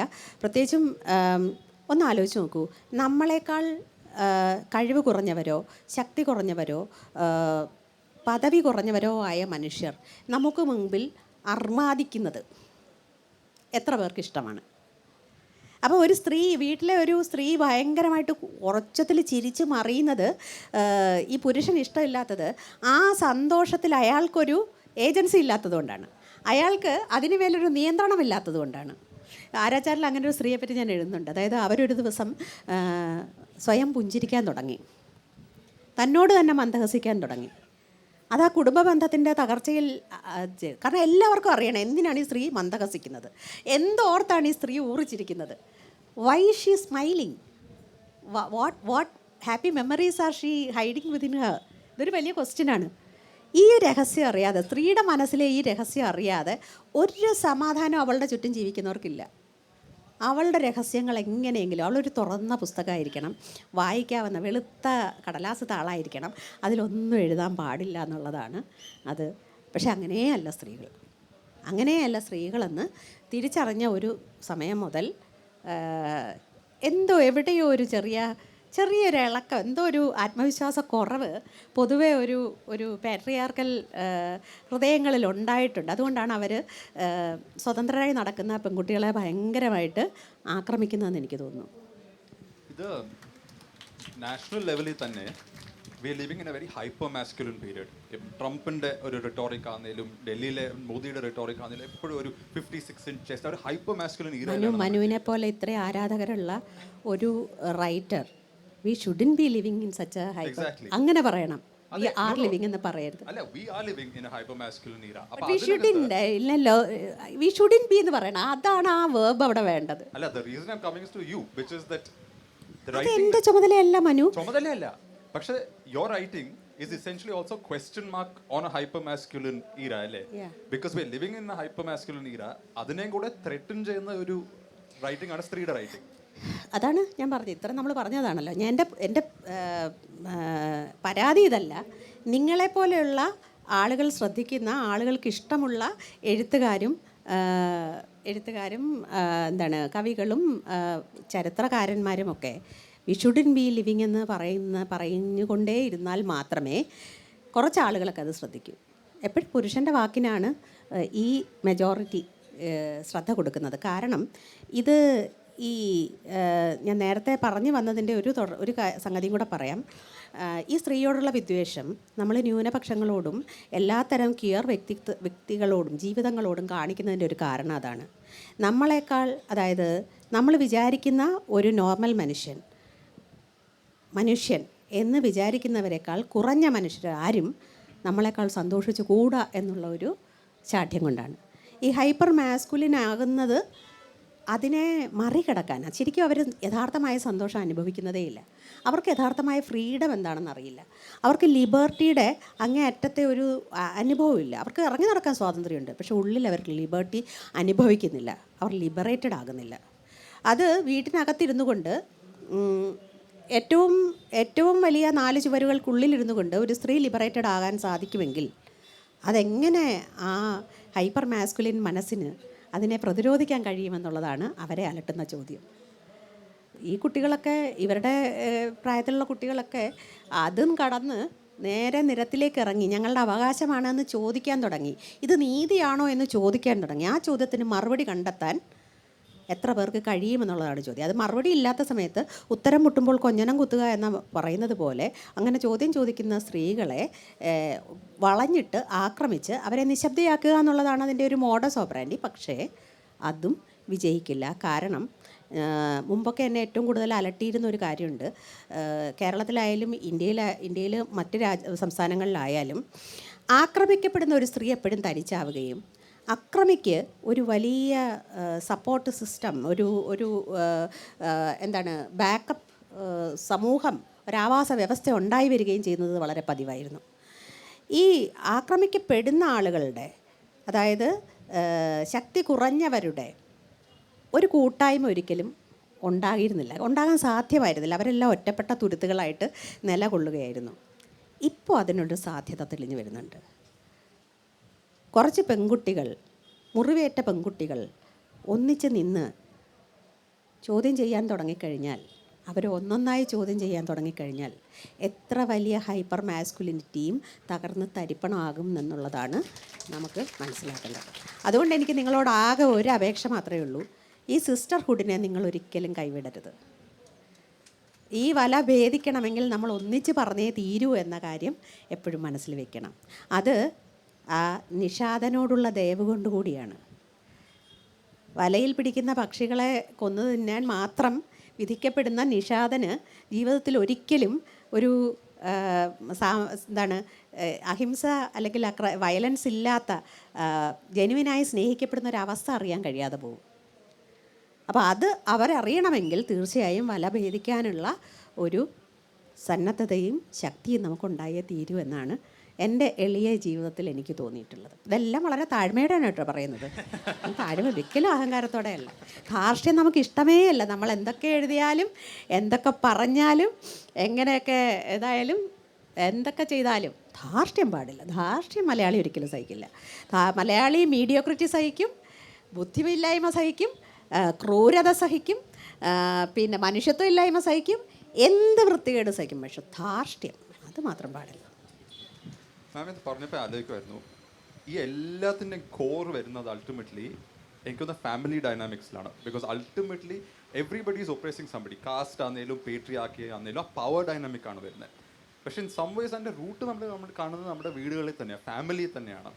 അപ്പം ആ ഒരു family structure, how does that get reform? കാരണം ഒരു കുടുംബം, അതാണ് മനു എൻ്റെ കലാച്ചി എന്ന് പറയുന്ന നോവൽ വായിച്ചിട്ടില്ലാത്തതിനുള്ള കുഴപ്പം. ഇത് ഞാൻ പറയുന്നത്, നിങ്ങൾ സ്ത്രീകൾ എഴുതിയ പുസ്തകങ്ങൾ വായിക്കൂ, നിങ്ങൾ സ്ത്രീകൾ എഴുതുന്ന കവിതകൾ വായിക്കൂ, നിങ്ങൾ കഥകൾ വായിക്കൂ. നിങ്ങൾ കൂടുതൽ സംസ്കൃത ചിത്തരാകും, നിങ്ങൾക്ക് കൂടുതൽ ചരിത്രബോധം ഉണ്ടാവും. അപ്പോൾ എനിക്ക് പറയാനുള്ളത്, അല്ല മനുവിൻ്റെ പുസ്തകം ഞാൻ വളരെ മനോഹരമായിട്ട് വായിച്ചു പോകുന്നത്. പ്രത്യേകിച്ചും അവസാനത്തെ പുസ്തകത്തെപ്പറ്റി ഞാൻ എഴുതിയിട്ടുണ്ട്. എൻ്റെ മികച്ച പുസ്തകമായിട്ട് ആ വർഷത്തെ തിരഞ്ഞെടുത്തതിൽ ഒരു പുസ്തകം അതാണ്. കാരണം മനു ആ പുസ്തകത്തിൽ, അത് ഞാൻ പിന്നെ എന്നെ ഓർമ്മിപ്പിച്ചാൽ മതി അല്ലേ പറയാം, അല്ലെങ്കിൽ പിന്നെ ഞാൻ ഇത് മറന്നുപോകും. അത് ഞാൻ പറയുന്നത്, ഈ മതവും രാഷ്ട്രീയവും തമ്മിലുള്ള ബന്ധത്തിൽ മനുവിന് പിന്നെ സംശയമൊന്നുമില്ലല്ലോ. മതവും രാഷ്ട്രീയവും, അതായത് പൊളിറ്റിക്കൽ പവർ, റിലീജിയൻ, ഇത് രണ്ടും ഒന്നാണ്. ഇനി ഇത് രണ്ടും ഒന്നായി നിൽക്കണമെങ്കിൽ വേണ്ടത് എന്താണ്? കുറേ മനുഷ്യരുടെ അധ്വാനം ആവശ്യമുണ്ട്. ഈ അധ്വാനം നമ്മൾ എങ്ങനെ വാങ്ങും? ഒന്നുകിൽ പണം കൊടുത്ത് വാങ്ങണം, അതല്ലെങ്കിൽ അധ്വാനിക്കേണ്ടത് അവരുടെ ജന്മദൗത്യമാണ്, അവരുടെ കടമയാണ്, അവരുടെ കർത്തവ്യമാണ്, അവരുടെ ജീവിത സായുജ്യമാണ് എന്ന് വരുത്തി തീർക്കണം. ഓരോ കുടുംബവും അതിനുള്ളതാണ്. ഓരോ കുടുംബത്തിലും നമ്മൾ ശീലിപ്പിക്കുന്നത് ഈ അധ്വാനം മറ്റുള്ളവർക്ക് വേണ്ടിയുള്ള അധ്വാനം ഒരു സായുജ്യമായി കണ്ട്, കടമയായി കണ്ട്, അതിനെ സ്നേഹമെന്നോ അതിനെ ആത്യന്തികമായ ഇമ്പമെന്നും അതിൻ്റെ ആനന്ദത്തിൻ്റെ പരമകാഷ്ഠയെന്നുമൊക്കെ വ്യാഖ്യാനിച്ച് അതിനെ നിലനിർത്തുക എന്നുള്ളതാണ്. കുടുംബമില്ലെങ്കിൽ മതമില്ല. കുടുംബമാണ് മതത്തെ താങ്ങി നിർത്തുന്നത്. കുടുംബമാണ് മതമാണ് രാഷ്ട്രീയ അധികാരത്തെ താങ്ങി നിർത്തുന്നത്. അതുകൊണ്ട് തന്നെ ഈ 3 സംഗതികൾ പരസ്പരം കൂടിക്കിണഞ്ഞു കിടക്കുന്ന 3 വൃത്തങ്ങളാണ്. ഈ വൃത്തങ്ങളിൽ പെട്ട് ഉലയുന്ന, അതിനെ കുടുങ്ങിക്കിടക്കുന്ന മനുഷ്യ ജീവിതങ്ങളാണ് സ്ത്രീകളുടേത് ചരിത്രാതീത കാലം മുതൽ. അതുകൊണ്ട് സ്ത്രീക്ക് അവളുടെ ജീവിതം, അവളുടെ ഇണ, അവളുടെ അവളെങ്ങനെ ജീവിക്കണമെന്ന തീരുമാനം എടുക്കാൻ അവൾ സന്നദ്ധയാകുന്നൊരു നിമിഷം ആദ്യം തകരുന്നത് ഈ കുടുംബ ബോധ്യമാണ്. പിന്നെ അവിടെ നമ്മൾ ഈ കാണുന്ന കുടുംബമില്ല. അതുകൊണ്ടാണല്ലോ പണ്ടേ ഫെമിനിസ്റ്റുകളെ മലയാളികൾ കുടുംബം കലക്കികളെന്ന് വിളിക്കുന്നത്, അല്ലേ? ഫെമിനിസ്റ്റുകൾക്ക് കുടുംബം ഇല്ല എന്നുള്ളതാണ് എൻ്റെ ഏറ്റവും വലിയ പ്രശ്നം. സത്യം പറഞ്ഞാൽ കയറി ചെല്ലുമ്പോൾ രാവിലെ മുതൽ അധ്വാനിച്ച് ഉപജീവനമാർഗം കണ്ടെത്തി ജീവിക്കാനുള്ള ഭക്ഷണത്തിനും വസ്ത്രത്തിനും ഒക്കെയുള്ള വക കണ്ടെത്തി വീട്ടിലേക്ക് കടന്നു ചെല്ലുമ്പോൾ, തിരിച്ചു ചെല്ലുമ്പോൾ സമാധാനമായിട്ട് ഉറങ്ങാനൊരിടം ഉണ്ടാകുക എന്നുള്ളതാണ് ഏത് ജീവിയുടെയും, പ്രകൃതിയിലെ ഏത് ജന്തുവിൻ്റെയും ഒരാവശ്യം. അതാണ് അതിൻ്റെ ടെറിട്ടറി, അല്ലെങ്കിൽ അതിൻ്റെ നെസ്റ്റിംഗ് ഏരിയ. പാവം ഈ ഇന്ത്യക്കാരായ സ്ത്രീകൾക്ക് മാത്രം അതില്ല. ഒന്ന് ആലോചിച്ച് നോക്കൂ. അവർക്ക് അവിടെ ചെല്ലുമ്പോൾ കൂടെ താമസിക്കുന്ന ആൾ ഇതുപോലെ സമൂഹത്തെ നേരിടുന്നതിൽ പരാജയപ്പെടുമ്പോഴോ അല്ലെങ്കിൽ സങ്കടപ്പെടുമ്പോഴോ ഉണ്ടാകുന്ന മുഴുവൻ വൈകാരികമായ പ്രക്ഷുബ്ധതയും നേരിടാൻ കൂടി അവർ സന്നദ്ധരാണ്. സമാധാനമേ ഇല്ല. ഞാൻ വളരെ ഡൊമസ്റ്റിക് വയലൻസ് ഉണ്ടായിരുന്നൊരു കുടുംബത്തിൽ ജനിച്ചു വളർന്നൊരു കുട്ടിയായതുകൊണ്ട് എനിക്കിത് കൃത്യമായിട്ടറിയാം. നമ്മൾ കയറി ചെല്ലുന്നിടത്ത് ഒരു സമാധാനം കിട്ടിയില്ലെങ്കിൽ, അവിടെ ഒരു കമ്പാനിയൻഷിപ്പ് ഉണ്ടായില്ലെങ്കിൽ, പറയാനും സംസാരിക്കാനും ഒരു തമാശ പറയാൻ ഒരാളുണ്ടായില്ലെങ്കിൽ എന്തിനാണ് ഈ കുടുംബമെന്ന് നിങ്ങളൊന്ന് ചോദിച്ചു നോക്കൂ. സത്യത്തിൽ എന്താ ഇതിൻ്റെ ആവശ്യം? പ്രത്യുൽപാദനം മാത്രമാണോ? അങ്ങനെയാണെങ്കിൽ അത് വളരെ കൃത്യമായിട്ട് ഇപ്പോൾ ലാബോറട്ടറികളിൽ ചെയ്യാവുന്നതേ ഉള്ളൂ. നിങ്ങൾക്ക് സ്നേഹമാണ് കുടുംബത്തിൻ്റെ അടിസ്ഥാനമെന്ന തെറ്റിദ്ധാരണ തരികയും അവിടെ അങ്ങേയറ്റം ഹിംസാത്മകതയും അങ്ങേയറ്റം വിധേയത്വവും പഠിപ്പിക്കാൻ ഉപയോഗിക്കുകയും ചെയ്യുമ്പോഴാണ് സംഘർഷം ഉടലെടുക്കുന്നത്. എൻ്റെ ഒരു അഭിപ്രായം, അതിൻ്റെ പേരിൽ ഇനി ആരൊക്കെ എന്തൊക്കെ തെറി പറഞ്ഞാലും ഞാൻ പറയുന്നത് ഇടയ്ക്കിടയ്ക്ക് പുതുക്കേണ്ട ഒരു ലൈസൻസ് നമ്മുടെ ദാമ്പത്യങ്ങൾക്ക് ഏർപ്പെടുത്തണമെന്നാണ്. ഡ്രൈവിംഗ് ലൈസൻസ് ഒക്കെ എല്ലാ ലൈസൻസും പുതുക്കണമല്ലോ. ഇത്ര കാലാവധി, ഇതിനൊരു കാലാവധിയുണ്ട്. 2 മനുഷ്യർക്ക് പരസ്പരം സ്നേഹിക്കാവുന്നതിന് ഒരു കാലാവധിയുണ്ടോ? മറ്റേ ആൾ തുടർന്നും സ്നേഹത്തിനും വിശ്വാസത്തിനും അർഹനാണോ എന്ന് അതിൽ കൈയടിക്കാത്തവരാരൊക്കെയാ? അവർക്ക് മീശയുള്ളവരാണോ ഇല്ലാത്തവരാണോ? ഈ ഇതൊരു നമ്മൾ ഒരാളുടെ കൂടെ ജീവിക്കുമ്പോഴേ നമ്മൾ ആ ആളിന് കൊടുക്കുന്ന ഒരു വലിയ വാഗ്ദാനമല്ലേ. ആ വാഗ്ദാനം പാലിക്കാതിരിക്കുമ്പോൾ, ആ ആളിൻ്റെ കണ്ണീര് കാണുമ്പോൾ, ആ ആളുടെ സങ്കടം കാണുമ്പോൾ, ഞാൻ വാഗ്ദാനം പാലിക്കാത്തവനാണ് എന്ന ഒരു പാലിക്കുന്നുണ്ടോ എന്നൊരു ചോദ്യം ചോദിക്കാനുള്ളൊരു അതിനുള്ളൊരു ട്രെയിനിങ് വേണ്ടേ, അല്ലേ? നമ്മളിപ്പോൾ വലിയ ഗ്ലോബൽ ഇതിലേക്കൊക്കെ പോവുകയാണ്. അപ്പോൾ വിദേശത്തൊക്കെ ജീവിക്കുന്ന എൻ്റെ കൂട്ടുകാരികൾ പറയും അവിടുത്തെ അമ്മമാരും മക്കളും തമ്മിലുള്ള ബന്ധം തന്നെ വളരെ രസകരമാണ്. ഇപ്പോൾ എൻ്റെ മോള് വിദേശത്ത് ജീവിക്കുന്നതുകൊണ്ട് അവൾ തിരിച്ചു വരുമ്പോൾ ഞാൻ പഴയതുപോലെ അവളോടൊന്ന് ഒച്ച ഇട്ട് കഴിഞ്ഞാൽ അവൾ ചോദിക്കും, why are you screaming at me എന്ന് ചോദിക്കും. ഞാൻ സ്ക്രീമിങ് അല്ല, ഇത് നമ്മുടെ രീതിയാണ്, നമ്മൾ കേട്ടതും ശീലിച്ചതുമായ രീതിയാണ്. അപ്പോൾ അവിടെ എങ്ങനെയാണെന്ന് വെച്ചാൽ അമ്മ മകളോട് പറയുന്നു, മകൾ അമ്മയോട് പറയുന്നു, mummy I was so hurt by your words yesterday. അപ്പോൾ അമ്മ ചോദിക്കുന്നു, really? Oh honey, I am so sad, I am so sorry. തീർന്നു, അതവിടെ തീർന്നു.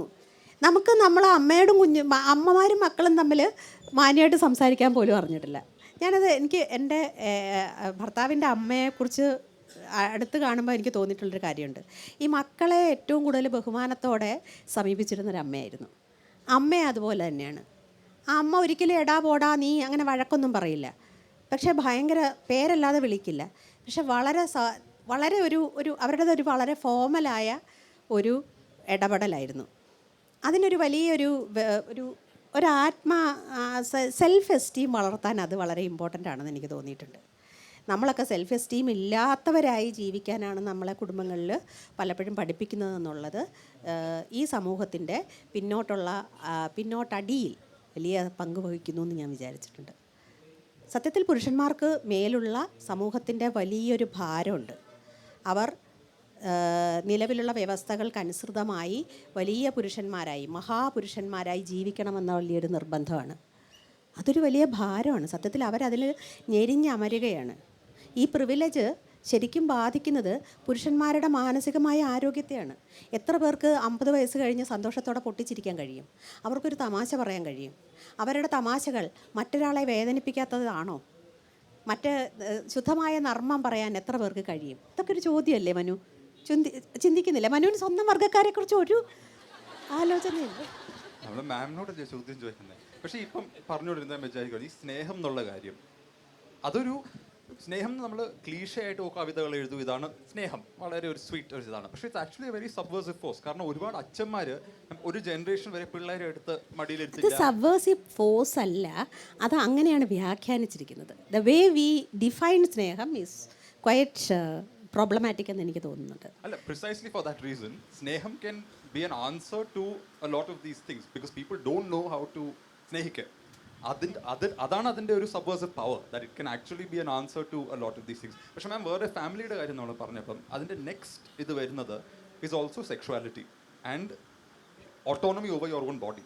അതും അതിൻ്റെ ഒരു ഫ്രാഗ്മെൻ്റ് ആയിട്ട് വരുന്നതാണ്. You have no control. ഇപ്പോൾ ഫാമിലി സ്ട്രക്ചർ എന്ന് പറയുന്ന പോലെ controlling sexuality, controlling bodily autonomy for women, അതും അതിൻ്റെ ഒരു കോർണർ സ്റ്റോൺ ആയിട്ട് വരുന്നതാണ്. അതിനെപ്പറ്റി അതുമല്ല, അല്ലെങ്കിൽ മതങ്ങളെങ്ങനെ നിലനിൽക്കും? ഈ പ്രത്യുൽപാദനം മതങ്ങളുടെ ആവശ്യമായിട്ട് മാറുന്നു, അല്ലാതെ 2 ഇണകളുടെ പ്രകൃതിദത്തമായ ചോദന അല്ലാതായി മാറുന്നു. അതുകൊണ്ടാണല്ലോ ഇന്ന മതത്തിൽപ്പെട്ട, ഇന്ന ജാതിയിൽപ്പെട്ട, ഇന്ന വാർഷിക ഇൻകമുള്ള 2 പേര് തമ്മിൽ, ഇന്ന ഡിഗ്രിയുള്ള 2 പേര് തമ്മിൽ വിവാഹം കഴിക്കണമെന്ന് നമ്മൾ കുടുംബങ്ങൾ ആഗ്രഹിക്കുന്നത്. അങ്ങനെ വിവാഹം കഴിക്കുന്ന മക്കളെക്കുറിച്ച് നമ്മൾ അഭിമാനിക്കുന്നത്. അങ്ങനെയുള്ള വിവാഹം കഴിച്ച ആളുകളെ നമ്മൾ ആദരവോടെ നോക്കുന്നത്. അവർക്കിടയിലെ പ്രശ്നങ്ങൾ എന്തൊക്കെയാണെങ്കിലും മൂടി വെച്ച് പോകും, എങ്ങനെയെങ്കിലും അഡ്ജസ്റ്റ് ചെയ്ത് പോകും. അവനൊന്നുമില്ലെങ്കിൽ ഇത്ര രൂപ ശമ്പളം ഇല്ലേ എന്ന് മക്കളോട് ചോദിക്കുന്നത്. എന്തായാലും ഞങ്ങൾ ഇത്രയും കഷ്ടപ്പെട്ട് നിന്നെ കല്യാണം കഴിച്ചതല്ലേ, ഇനി എങ്ങനെയെങ്കിലും അങ്ങ് സഹിച്ചു കൊടുക്ക് എന്ന് പറയുന്നത്. ഇതിനെയാണോ സ്നേഹമെന്ന് വിളിക്കുന്നത്? ഇല്ല.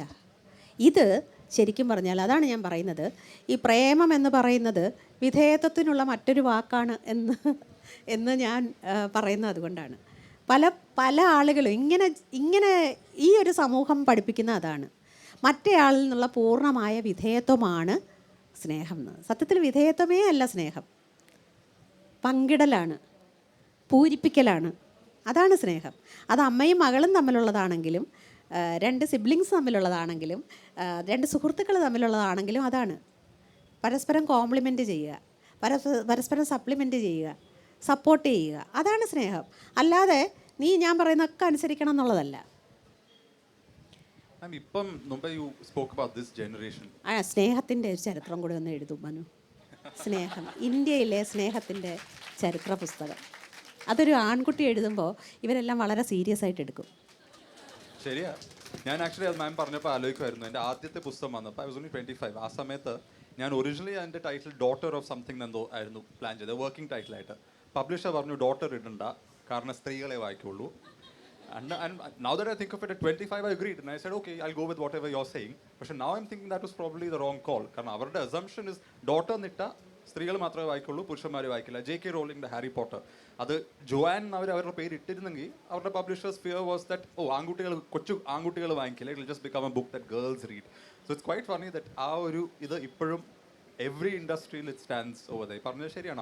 ആണുങ്ങൾ പറയുമ്പോൾ ആയിരിക്കും ചിലപ്പോൾ അതിന് ആണുങ്ങൾക്ക് കൂടുതൽ ഐക്യമുണ്ടെന്നാണ് വൈപ്പ്. പക്ഷെ ആണുങ്ങളായ ശാസ്ത്രജ്ഞർ ഗവേഷണം നടത്തി കണ്ടുപിടിച്ചത് അമ്മയുടെ ഐക്യമാണ് കുട്ടികൾക്ക് കിട്ടുന്നത്. എന്തൊരു വിരോധാഭാസം എന്നല്ല, അതെന്ത് പറയാൻ. കേരളത്തിന്റെ ഇപ്പോഴത്തെ ജനറേഷൻ കാണുമ്പോൾ I am optimist of course. എനിക്ക് എൻ്റെ ഈ പിള്ളേർ കാണുമ്പോൾ നല്ല സന്തോഷം തോന്നുന്നുണ്ട്. ഇവരൊക്കെ നല്ല നല്ല പിള്ളേരാണ്. എന്താണെന്ന് വെച്ച് കഴിഞ്ഞാൽ ആൺകുട്ടികളിലൊരു നല്ല വിഭാഗം, ഒരു വിഭാഗം എപ്പോഴും അങ്ങനെയുണ്ട്. ഇപ്പോൾ എനിക്ക് തോന്നുന്നു നിങ്ങൾ പഠിച്ചിട്ടുണ്ടാവുമല്ലോ, നമ്മളേത് സൊസൈറ്റിയിലെ ഇതെടുത്ത് നോക്കിയാലും കുറച്ചാളുകൾ ഒരു പക്ഷവും കുറച്ചാളുകൾ മറ്റേ പക്ഷവും ഇടയ്ക്ക് കുറച്ച് പക്ഷം ആ ഒരു മധ്യമാർഗത്തിലുള്ള ഒരു ഇതുണ്ടല്ലോ, അതായത് സ്വയം ഒരു സൊസൈറ്റിക്ക് അപ്പുറം ഇതെൻ്റെ ജീവിതമാണ് എന്ന് തീരുമാനിച്ച ആളുകളും അങ്ങനെ ജീവിക്കുന്ന ആളുകളും എല്ലാ കാലത്തും ഉണ്ടായിരുന്നു. അത് ഏത് കാലം, ചരിത്രം എഴുതപ്പെടുന്നതിൻ്റെ മുമ്പുള്ള കാലം ഉണ്ടായിരുന്നു. അവരാണ് കഥകളായി തീർന്നിട്ടുള്ള മനുഷ്യർ. എങ്ങനെയാണ് യക്ഷികളുണ്ടായതെന്ന് ഞാൻ കഴിഞ്ഞ ദിവസം പറയായിരുന്നു. ഈ ഒറ്റയ്ക്ക് നിൽക്കുന്ന സ്ത്രീകളെ മലയാള ബ്രാഹ്മണർക്ക് ഭയമായിരുന്നു. അപ്പോൾ ഈ ബ്രാഹ്മണ കുടുംബങ്ങൾക്ക് നിന്ന്, ബ്രാഹ്മണർ എന്ന് പറയുമ്പം വിചാരിക്കുന്ന ഇവിടെയുള്ള ഏതെങ്കിലും ബ്രാഹ്മണനാണ്, ഒഫൻഡഡ് ആവരുത്. ഈ ബ്രാഹ്മണ്യം എന്ന് ഞാൻ ഉദ്ദേശിക്കുന്നത് ജാതിപരമായ മേൽക്കോയ്മയെ തന്നെയാണ്. അന്നത്തെ ആ ബ്രാഹ്മണ്യത്തിൻ്റെ ആ ഒരു ആശയത്തിന് ഇത് വിരുദ്ധമായിരുന്നു. അത് സ്ത്രീ പുറത്തു പോയി കഴിഞ്ഞാൽ വംശശുദ്ധി നഷ്ടപ്പെടില്ല ഉൾപ്പെടെയുള്ള ഒരുപാട് കാര്യങ്ങളുണ്ട്. അങ്ങനെ കുടുംബത്തിൽ നിന്ന് ഇല്ലത്തിൻ്റെ മതിൽക്കെട്ട് ചാടി ഒറ്റയ്ക്ക് നിൽക്കുന്ന സ്ത്രീയെയാണ് യക്ഷി എന്ന് നമ്മൾ വിളിക്കുന്നത്. അതുകൊണ്ടാണ് അവർ വെളുത്ത വസ്ത്രം, അത് മുട്ടുമറയുന്നത്. അത് വസ്ത്രത്തിൽ ഒരു വലിയ കാര്യമുണ്ട്. വസ്ത്രം നോക്കി ആളിനെ കാണുക എന്നുള്ളത് നമ്മുടെ ഒരു പഴയ ഒരു ശീലമാണ്. മനസ്സിലായോ? വസ്ത്രം നമ്മളെ ഏറ്റവും കൂടുതൽ അലട്ടുന്ന, വസ്ത്രം ഒരു വലിയ മെറ്റഫറാകുന്നത്, ഒരു ഇന്ത്യൻ ജീവിതത്തിൻ്റെ ഒരു മെറ്റഫറാകുന്നത് അങ്ങനെയാണ്. കാരണം ഓരോ ജാതിക്കും ധരിക്കേണ്ട വസ്ത്രം ഏതാണെന്ന് കുറിക്കപ്പെട്ട് വെച്ചിരുന്നു, വിധിക്കപ്പെട്ട് വെച്ചിരുന്നു. അതുപോലെ ഈ ഞെരിയാണിക്ക് താഴെ മുണ്ട് താഴ്ത്തി ഉടുക്കാൻ അനുവാദമുള്ള സ്ത്രീകളാണ് ആയിരുന്നില്ല യക്ഷിമാർ. അവരുടെ പാദം നിലത്ത് തൊടുമായിരുന്നില്ല. കാരണം മുണ്ട് താഴോട്ട് ഇറക്കി കൊടുക്കുന്നത് പാദം നിലത്ത് തൊടുമോ എന്നറിയില്ല. അങ്ങനെ ഒറ്റയ്ക്ക് നിൽക്കുന്ന സ്ത്രീയെ സമീപിക്കാൻ പുരുഷനുള്ളൊരു ഭയമുണ്ടല്ലോ. കൂട്ടമായിട്ട് മാത്രമേ അവർക്ക് സമീപിക്കാൻ പറ്റൂ എന്നുള്ളൊരു മാനസികാവസ്ഥയുണ്ടല്ലോ. അത് പണ്ടേ വന്നതാണ്. അത് മറികടക്കേണ്ട ഒരു കാലം നിങ്ങൾ ചെറുപ്പക്കാരിൽ നിക്ഷിപ്തമായിരിക്കുന്നു എന്നെനിക്ക് ഓർമ്മയുണ്ട്. ഈ ഒറ്റയ്ക്ക് നിൽക്കുന്ന പെൺകുട്ടികൾ ഇപ്പോൾ കൂടിക്കൂടി വരുന്നുണ്ട്. സൂക്ഷിക്കുക. നിയമം അവർക്ക് അനുകൂലമാണ്. സൂക്ഷിക്കുക. ഈ ഉഭയസമ്മതം എന്നൊന്നും പറഞ്ഞിട്ട് പിന്നെ കടന്ന് കരഞ്ഞിട്ടൊന്നും ഒരു കാര്യമില്ല. ഇല ചെന്ന് മുള്ളിൽ വീണാലും മുള്ള് ചെന്ന് ഇലയിൽ വീണാലും ഇന്നത്തെ കാലത്ത് ഇല ഭയങ്കര ബുദ്ധിമുട്ടുള്ള, കീറാൻ ബുദ്ധിമുട്ടുള്ള ഇതാണ്. അതുകൊണ്ട് രാജ്യത്തെ ഭരണഘടനയെ നിങ്ങൾ അംഗീകരിക്കുന്നുണ്ടെങ്കിൽ നമ്മുടെ മൗലിക അവകാശങ്ങളെ, പൗരാവകാശങ്ങളെ നിങ്ങൾ സ്വാഗതം ചെയ്യുന്നുണ്ടെങ്കിൽ തീർച്ചയായിട്ടും ഒരു സ്ത്രീയോട് ഇടപെടുമ്പോൾ അവർക്ക് നൽകേണ്ട അന്തസ്സും അഭിമാനവും നൽകുക എന്നുള്ളത് മാത്രമേ ഇനി അങ്ങോട്ട് മുന്നോട്ട് പോകാൻ സാധ്യതയുള്ളൂ. ഞാൻ വിചാരിക്കുമായിരുന്നു ഈ നാട്ടില് മെൻസ് റൈറ്റ്സിന്റെ ചില ഗ്രൂപ്പ്സ് ഉണ്ട്, മിക്കവാറും ട്രോൾ കിട്ടും. അത് രസമാണ്. എൻ്റെ കഴിഞ്ഞ ദിവസം ഒരു പോസ്റ്റിന് താഴെ വന്നിട്ട് ഈ കമ്മീഷൻ്റെ ആരോ കുറേ ചോദ്യങ്ങൾ ചോദിച്ചു. നിങ്ങൾക്ക് പിന്നെ എന്താണ്, കുടുംബക്കോടതിയുടെ വരാന്തയിൽ ഭാര്യ കള്ളം പറഞ്ഞ് ചവിട്ടി കൊന്ന മനുഷ്യനെ നിങ്ങൾ കുറിച്ച് കവിത എഴുതാൻ നിങ്ങൾക്ക് കഴിയുന്നില്ലേ? മറ്റേയാളെ കാണാൻ കണ്ണില്ലേ? ഇവരെക്കുറിച്ച് നിങ്ങൾ എന്താണ് എഴുതാത്തതെന്നൊക്കെ. അപ്പം ഞാൻ പറഞ്ഞു, ഈ തരം ആളുകളല്ല വിഷാദ രോഗത്തിൽ അടിപ്പെട്ട് പോയി. ഞാൻ പറഞ്ഞു, അവർക്കൊക്കെ എത്രയും പെട്ടെന്ന് ഒരു നല്ല സൈക്യാട്രിസ്റ്റിൻ്റെ സേവനം ലഭ്യമാക്കുക എന്നുള്ളതാണ് മെൻസ് റൈറ്റ്സ് കമ്മീഷൻ ചെയ്യേണ്ടത്. നല്ല തെറപ്പി ഉണ്ടെങ്കിൽ തീരാവുന്ന പ്രശ്നങ്ങളെ ഈ നാട്ടിലെ പുരുഷന്മാർക്കുള്ളൂ. ഇത് ശരിക്കും പറഞ്ഞാൽ അതിന് പകരം അവരവർ തെറപ്പിക്ക് പോവാതെയും അവരവർ നല്ല ഡോക്ടറെ കാണാതെയും കൂടെ ജീവിക്കുന്ന മുഴുവൻ ആളുകളെയും വിഷാദ രോഗത്തിലേക്ക് തള്ളിവിടുകയാണ് നിങ്ങൾ ചെയ്യുന്നതെന്നുള്ളത് തുറന്നു പറയുമ്പോൾ എന്നോട് വിരോധം തോന്നിയിട്ട് കാര്യമില്ല, എന്നെ കൊന്നിട്ട് കാര്യമില്ല. സത്യം അവിടെ തന്നെ അവശേഷിക്കുന്നു. എനിക്കതേ പറയാനുണ്ട്. നല്ല മനുഷ്യരായിട്ട് നിൽക്കണമെന്ന് ആഗ്രഹമുണ്ടെങ്കിൽ തീർച്ചയായിട്ടും അതിനുള്ള സാധ്യതകളുണ്ട്. അപ്പോൾ കൂടുതൽ ആളുകൾ സ്നേഹിക്കും. അല്ലാതെ സ്നേഹിച്ചേ തീരൂ എന്ന് പറഞ്ഞാൽ സ്നേഹിക്കുന്ന ആളുകൾ വളരെ കുറവായിരിക്കും. അതിനിയുള്ള കാലത്ത് വളരെ കുറവാകുക തന്നെ ചെയ്യും. I know your daughter. ഞാൻ ഇതൊക്കെ പറയുമ്പോൾ ആലോചിക്കുമായിരുന്നു, ശ്രുതിയെ വളർത്തിയ സമയത്ത് ഒരു കോൺഷ്യസ് പ്ലാനോ ഞാൻ എൻ്റെ മകളെ ഇങ്ങനെയാണ് വളർത്താൻ പോകുന്നത്, to think a certain way, അങ്ങനെ വല്ലതും ഉണ്ടായിരുന്നു എപ്പോഴും? അങ്ങനെയൊക്കെ എനിക്ക് വലിയ ആഗ്രഹങ്ങളൊക്കെ ഉണ്ടായിരുന്നു. അവൾ അതെല്ലാം ലംഘിച്ച് അവൾ എന്നെ ഒരുപാട്, പിന്നെ അവളാണ് എന്നെ വളർത്തിയെടുത്തതെന്ന് എനിക്ക് പറയാം. എനിക്ക് തോന്നുന്നത് എന്താണെന്ന് വെച്ച് കഴിഞ്ഞാൽ, എന്നെ ഗ്രൂം ചെയ്ത, ഏറ്റവും നന്നായി ഗ്രൂം ചെയ്ത ആൾ എൻ്റെ മകളാണ്. അവൾ ഏതാണ്ട് ഒരു 7-8 വയസ്സുള്ളപ്പോൾ തന്നെ എന്നെ ഗ്രൂം ചെയ്യാൻ തുടങ്ങി. അതൊരു റിവേഴ്സ് പേരൻറ്റിങ് ആയിരുന്നു. And I am so indebted to her. പിന്നെ എന്നെ ഗ്രൂം ചെയ്തത് അവൾ അഡോപ്റ്റ് ചെയ്ത ഞങ്ങളുടെ പെറ്റാണ്. ഞാനൊരു കൂടുതൽ വിശാലമായ പ്രകൃതിയിലേക്ക്, മനുഷ്യരിൽ നിന്ന് ആനിമൽസിലേക്ക് ഇറങ്ങിച്ചെല്ലാൻ എന്നെ പ്രേരിപ്പിച്ചത് അവളുടെ ടെഡി എന്ന് പറയുന്ന അതാണ്. ഈ 2 പേരാണ് എന്നെ ഗ്രൂം ചെയ്തിട്ടുള്ളതെന്ന് പറയാം. തീർച്ചയായിട്ടും ആ ഒരു തലമുറയ്ക്കൊപ്പം ഇപ്പോൾ ഞാൻ എപ്പോഴും സംശയം വരുമ്പോൾ ചോദിക്കുന്നത്, സംശയം തീർക്കാൻ ചോദിക്കുന്നത് ഈ കുട്ടികളോട് തന്നെയാണ്. അതായത് എൻ്റെ മകളുടെ പ്രായമുള്ള കുട്ടികളോട്, ചിലപ്പോൾ അവരിൽ താഴെ പ്രായമുള്ളവരോട്. അവരുടെ ഉത്തരങ്ങൾ വളരെ ജെന്യുവിനാണ്. അവിടെ മറ്റൊരാളായി നടിച്ച് നിങ്ങൾ കേൾക്കാൻ ആഗ്രഹിക്കുന്ന കാര്യം പറഞ്ഞ് നിങ്ങളെ തെറ്റിദ്ധരിപ്പിച്ച് നിങ്ങളെ ചതിക്കുന്ന ഒരു മനസ്സില്ല അവർക്ക്. ജെന്യുവിനായിട്ട് ജീവിക്കുന്നതിലൊരു വലിയ ലിബറേഷനുണ്ട്. സത്യത്തിൽ എല്ലാ മനുഷ്യർക്കും ഉള്ള ഏറ്റവും വലിയ സന്തോഷം അതാണ്. പ്രിറ്റൻഡ് ചെയ്യേണ്ട ആവശ്യം വരാതിരിക്കുക. You can be yourself. No, you are what you are. അതിലപ്പുറവും ഇല്ല, അതിൽ കുറഞ്ഞുമില്ല. അതിന് നിങ്ങളെന്താണോ അതിൻ്റെ വില വേറൊരാൾക്ക് ഇടാൻ പറ്റില്ല. ആ ഒരു ഉറപ്പ് നിങ്ങൾ മനസ്സിലാക്കുകയും ആ വില കാണാത്ത ആളുകളോട് ഓക്കെ ബൈ ബൈ എന്ന് പറയാനുള്ളൊരു മനസ്സ് ഉണ്ടാക്കിയെടുക്കുകയും ചെയ്ത് നമ്മുടെ ആൺകുട്ടികൾക്ക് ആ ഒരു പരിശീലനം കൊടുക്കുന്നില്ല എന്നുള്ളതാണ് അതിൻ്റെ സങ്കടകരമായ കാര്യം. കുറച്ച് ആൺകുട്ടികളുണ്ടല്ലോ, അതായത് ഈ മറ്റേ തരം സിനിമകളുടെ ഏട്ടൻ അടിച്ച് കൈയൊക്കെ തലയൊക്കെ വെട്ടുന്ന സിനിമകളുടെ അങ്ങനെ നീതി വാങ്ങുന്നത് ശാശ്വതമല്ല എന്ന് പഠിക്കാൻ കഴിഞ്ഞ ആൺകുട്ടികൾക്ക് പക്ഷേ അത് മനസ്സിലാവും. എനിക്കതുകൊണ്ട് ഈ ക്വിയർ പൊളിറ്റിക്സ് ശക്തി പ്രാപിക്കുമ്പോൾ എനിക്ക് സന്തോഷം തോന്നുന്ന ആ ഒരു കാര്യത്തിലാണ്. കാരണം മറ്റുള്ളവരായിട്ട് നടിക്കാൻ, മറ്റുള്ളവരുടെ ആഗ്രഹത്തിനൊത്ത് നടിക്കാൻ തയ്യാറില്ലാത്ത കുറേ ആളുകൾ അവർ സത്യസന്ധരായിട്ട് ജീവിക്കുന്നതിൻ്റെ ആനന്ദം അറിയുന്നു എന്നുള്ളത്. നമ്മുടെ ആൺകുട്ടികൾ പലപ്പോഴും ഒരു 10, 20, 30 വയസ്സ് വരെ, മിക്കവാറും കല്യാണം വരെയൊക്കെ അതൊക്കെ അങ്ങനെ ആയിരിക്കും. അത് കഴിഞ്ഞാൽ പിന്നെ പെട്ടെന്ന് ഇവർക്ക് ഈ സാമൂഹികമായ അംഗീകാരം ഒരു വലിയ പ്രശ്നമാകും. പിന്നെ സമൂഹത്തിൻ്റെ ടൂൾസായിട്ട് ഇവർ വർത്തിക്കും. അതാണ് ഈ വിവാഹം, കുടുംബം, മതം എന്ന് പറയുന്ന ഒരു വിഷ്യ സൈക്കിളിലേക്ക് നമ്മളൊക്കെ വീണു പോകാൻ കാരണമെന്ന് എനിക്ക് തോന്നുന്നു. ഞാൻ മുമ്പ് പറഞ്ഞു യു ആർ എൻ ഓപ്റ്റിമിസ്റ്റ്. പക്ഷേ ഒരുപാട് കാര്യങ്ങൾ doesn't it often feel we going backwards. ആ ഒരു പ്രഷർ എപ്പോഴും ഉണ്ടല്ലോ. അങ്ങനെ ഒരു തോന്നൽ നമുക്ക് എപ്പോഴും തന്നുകൊണ്ടേയിരിക്കും. തീർച്ചയായും നമ്മുടെ രാഷ്ട്രീയം അതിലൊരു വലിയ പങ്ക് വഹിക്കുന്നുണ്ട്. മുമ്പെങ്ങും ഇല്ലാത്ത വിധത്തിൽ ഉള്ള ഒരു അപരവിദ്വേഷം ഒരു ശീലമായിട്ട് നമ്മുടെ ഒരു ദൈനംദിന ജീവിതത്തിലേക്ക്, നമ്മുടെ ഓരോ തെരഞ്ഞെടുപ്പിലേക്കും കൊണ്ടുവരാൻ അവർ ശ്രമിക്കുന്നുണ്ട്. അതൊരു വലിയ പൊളിറ്റിക്കൽ അജണ്ടയാണ്. അതിന് അവർ എല്ലാ തരം കൃത്രിമങ്ങളും ഉപയോഗിക്കുന്നുണ്ടെന്നാണ് ഞാൻ വിശ്വസിക്കുന്നത്. കാരണം ജീവിതത്തിൽ ഒരിക്കലും ഒരു കാര്യവും ഒരു രാഷ്ട്രത്തിൻ്റെ ഭരണ ചുമതല ഏറ്റെടുത്ത് നമ്മുടെ കേന്ദ്ര ഗവൺമെൻറ് അല്ല, യൂണിയൻ ഗവൺമെൻറ്റിനെ തന്നെ കുറിച്ചാണ് ഞാൻ പറയുന്നത്. ഭരണത്തിലേറി കഴിഞ്ഞിട്ടേ ജനങ്ങളുടെ ഒരു ചോദ്യത്തിന് ഉത്തരം പറയാനോ, ജനങ്ങളെ അഭിമുഖീകരിക്കാനോ, അവരുടെ പ്രശ്നങ്ങൾ എന്താണെന്ന് അംഗീകരിക്കാനോ, നേരത്തെ പറഞ്ഞ കാര്യങ്ങൾ ഓൺ ചെയ്യാനോ ഒന്നും ധൈര്യം കാണിക്കാത്തൊരു ഭരണകൂടം അത് രണ്ടാമതും മൂന്നാമതും ഒക്കെ അധികാരത്തിൽ വരുന്നു. ഓരോ തവണയും മാധ്യമ പ്രവർത്തനം ഇങ്ങനെ നിർവീര്യമാക്കപ്പെടുന്നു. മനുഷ്യരുടെ ജീവിതത്തിൽ ചോദ്യം ചോദിക്കാനുള്ള അവകാശങ്ങൾ നഷ്ടപ്പെട്ടുകൊണ്ടേയിരിക്കുന്നു. വളരെ റിഗ്രസീവായ പല നയങ്ങളും പിന്നെയും കൊണ്ടുവരുന്നു.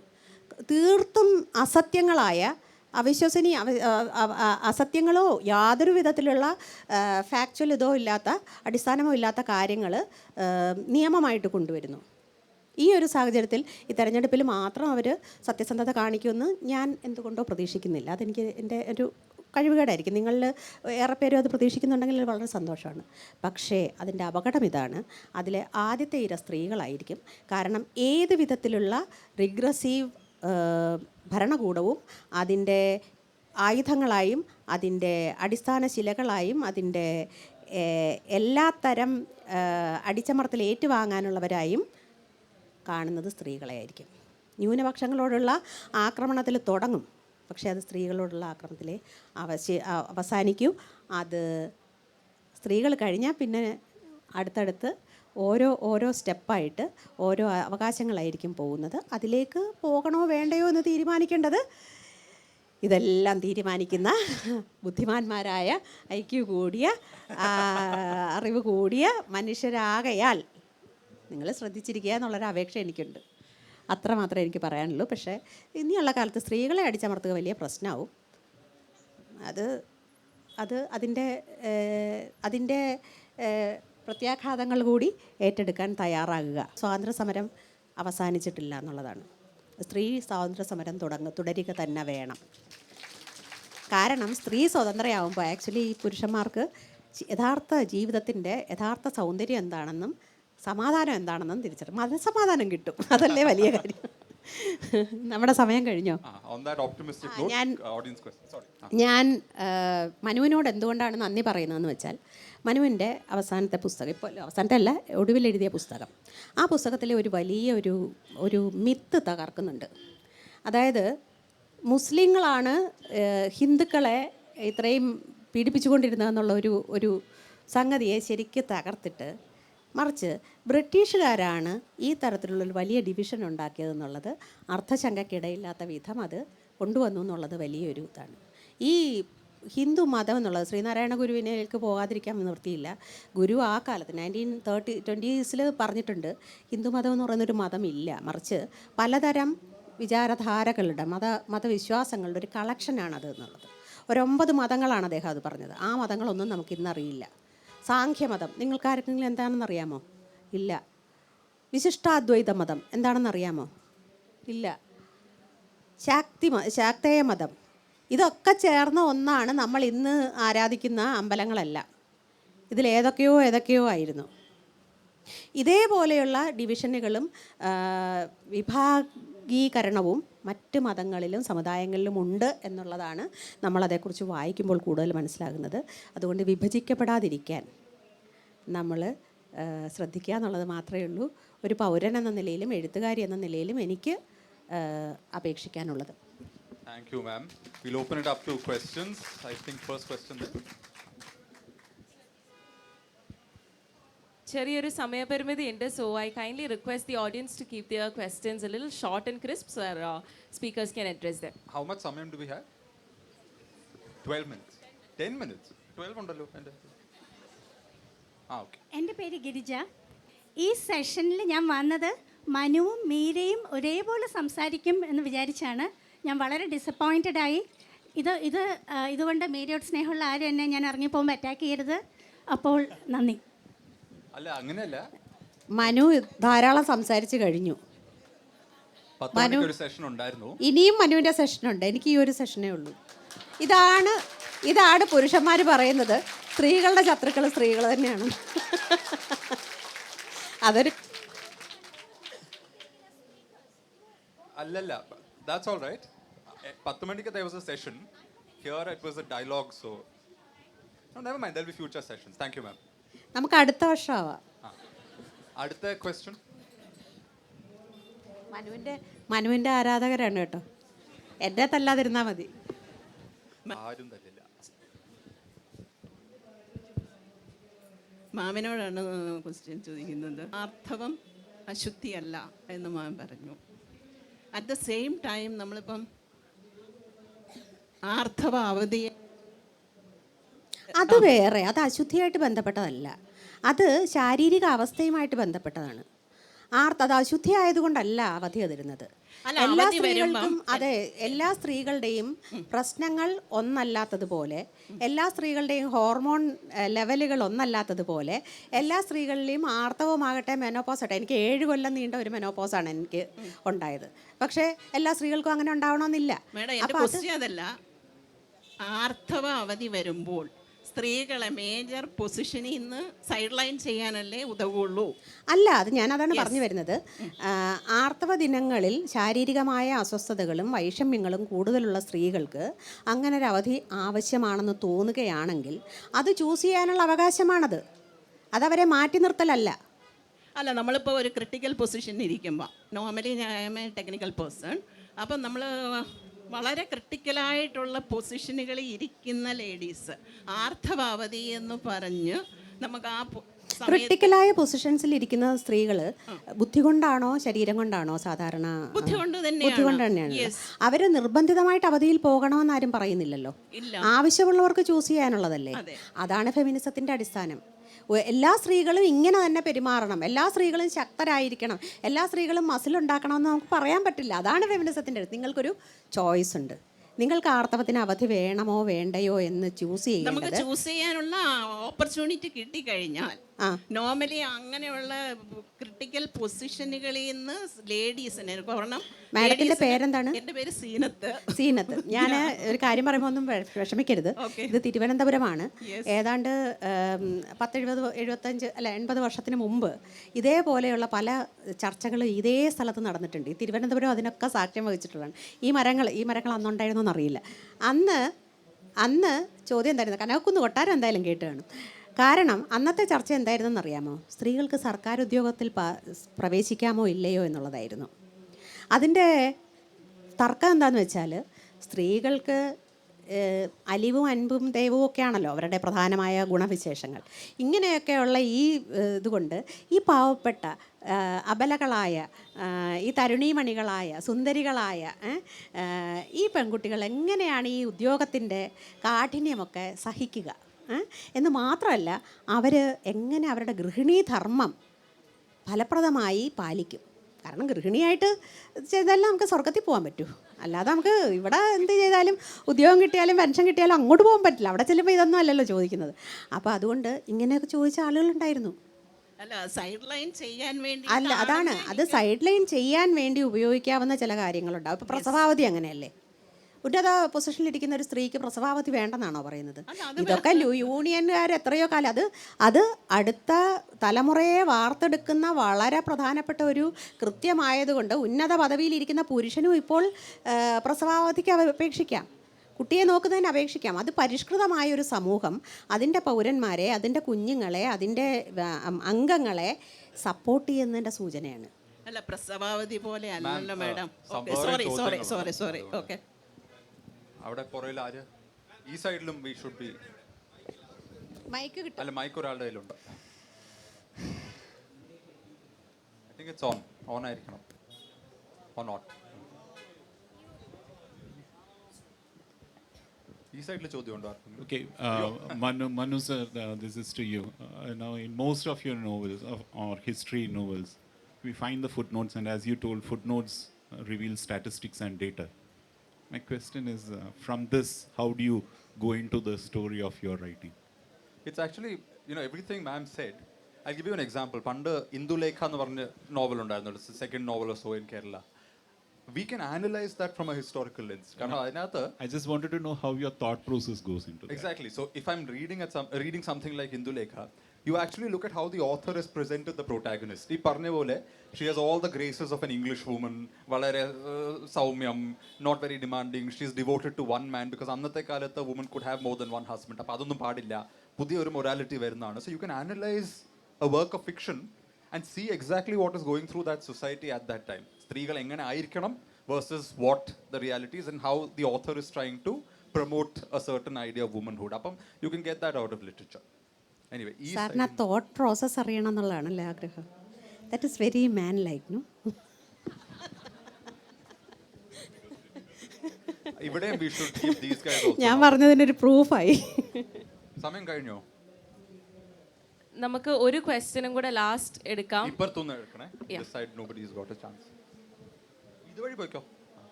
എൻ്റെ പേര് ചന്ദ്രമോഹൻ. ഓഫായി പോയി. അല്ലെങ്കിലും കേൾക്കും, അല്പം ലൗഡ് വോയിസ് ആണ്. ഇപ്പം കേൾക്കാം.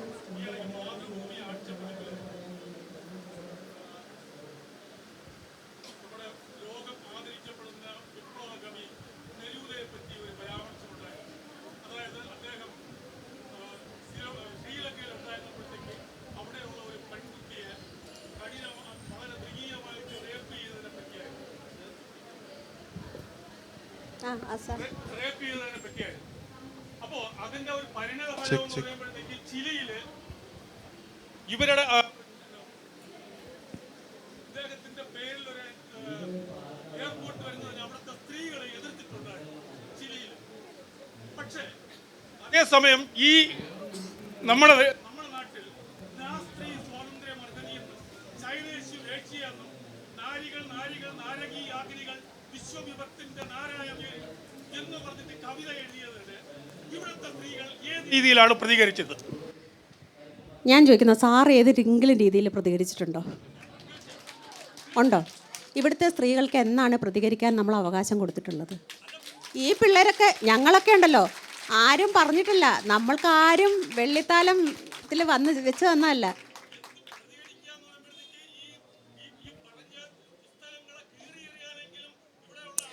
രണ്ട് കാര്യങ്ങളുണ്ട്. ഒന്ന്, എൻ്റെ ഒരു കാര്യം, നെരൂദ ജീവിച്ചിരുന്ന കാലത്തെ ഒരു സെൻസിബിലിറ്റിയും സാമൂഹിക നിയമങ്ങളും രാഷ്ട്രീയ നിയമങ്ങളും ഒരുപക്ഷെ അദ്ദേഹത്തിൻ്റെ പ്രവർത്തികളെ സാധൂകരിക്കാം. നമ്മുടെ നാട്ടിൽ തന്നെ നമ്മുടെയൊക്കെ അപ്പൂപ്പന്മാരെങ്ങനെയാണ് സ്ത്രീകളോട് പെരുമാറിയിട്ടുള്ളതെന്നുള്ളത് അന്വേഷിച്ച് പോയാൽ നമ്മളൊക്കെ തലയിൽ മുണ്ടിട്ട് കിടക്കേണ്ടി വരും. അതുകൊണ്ട് ഒന്നും വേണ്ട 20 കൊല്ലം മുമ്പ് ഞാൻ കഴിഞ്ഞ ദിവസവും പറഞ്ഞതാണ്, 20 അല്ല 30 കാണും, 1995-6 സൂര്യനെല്ലി സംഭവം. സാറിൻ്റെയൊക്കെ പ്രായക്കാർ തന്നെയായിരുന്നു, 42 പേര്. നമുക്ക് അവരെ പോലും മാറ്റിമറിക്കാൻ പറ്റിയിട്ടില്ല. പിന്നെയാണ് ഇനി പഴയ നാരികൾ എഴുതിയ പാവം ഷേക്സ്പിയറിനെ കുറ്റപ്പെടുത്താൻ പോകുന്നത്. അതൊന്നും സാധ്യമല്ല. എനിക്ക് പറയാനുള്ളത് ഇത്രയേ ഉള്ളൂ. പുതിയ കാലത്ത് പുതിയ സാമൂഹിക നിയമങ്ങൾ വന്നു, പുതിയ രാഷ്ട്രീയ നിയമങ്ങൾ വന്നു, പുതിയ സ്ത്രീ സംരക്ഷണ, ന്യൂനപക്ഷ സംരക്ഷണ, മൃഗസംരക്ഷണ, എല്ലാ തരത്തിലുമുള്ള വോയിസ് ഇല്ലാത്ത ജന്തുക്കൾക്കും മനുഷ്യരും ഒരു ജന്തുവാണ് കേട്ടോ, എല്ലാവർക്കും ഉള്ള നിയമങ്ങൾ വരുമ്പോൾ ആ നിയമങ്ങൾ പാലിക്കുന്നതിനെ തടയാതിരിക്കുക എന്നുള്ളതാണ് ഏറ്റവും വലിയ രാജ്യസ്നേഹ പ്രകടനം. അല്ലാതെ കൊടി പിടിക്കുന്നതും മുദ്രാവാക്യം വിളിക്കുന്നതും വന്ദേ ഭാരതം പറയുന്നതല്ല.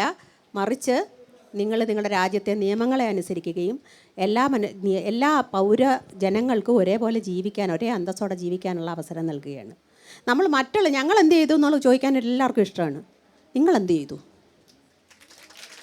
ഞങ്ങളെ കൊണ്ട് ചെയ്യിക്കാൻ നിങ്ങൾ എന്ത് സഹായം ചെയ്തു? ആ കുട്ടിക്കൊരു ക്വസ്റ്റ്യൻ ഉണ്ട്. We have 2 more minutes. Mic ഇല്ലേലും അങ്ങ് പറഞ്ഞു.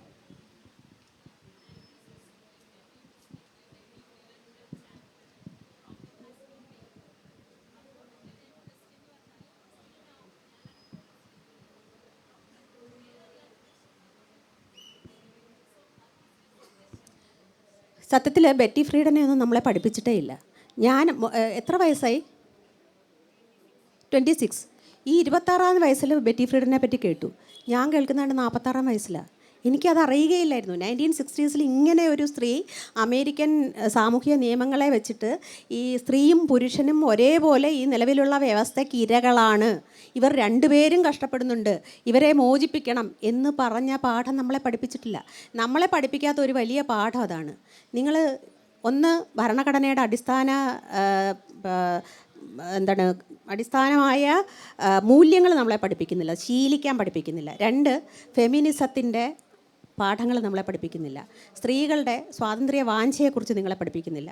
നല്ല ബന്ധങ്ങളുണ്ടാക്കാൻ പഠിപ്പിക്കുന്നില്ല. നല്ല പേരൻറ്റിങ് നമ്മളെ പഠിപ്പിക്കുന്നില്ല.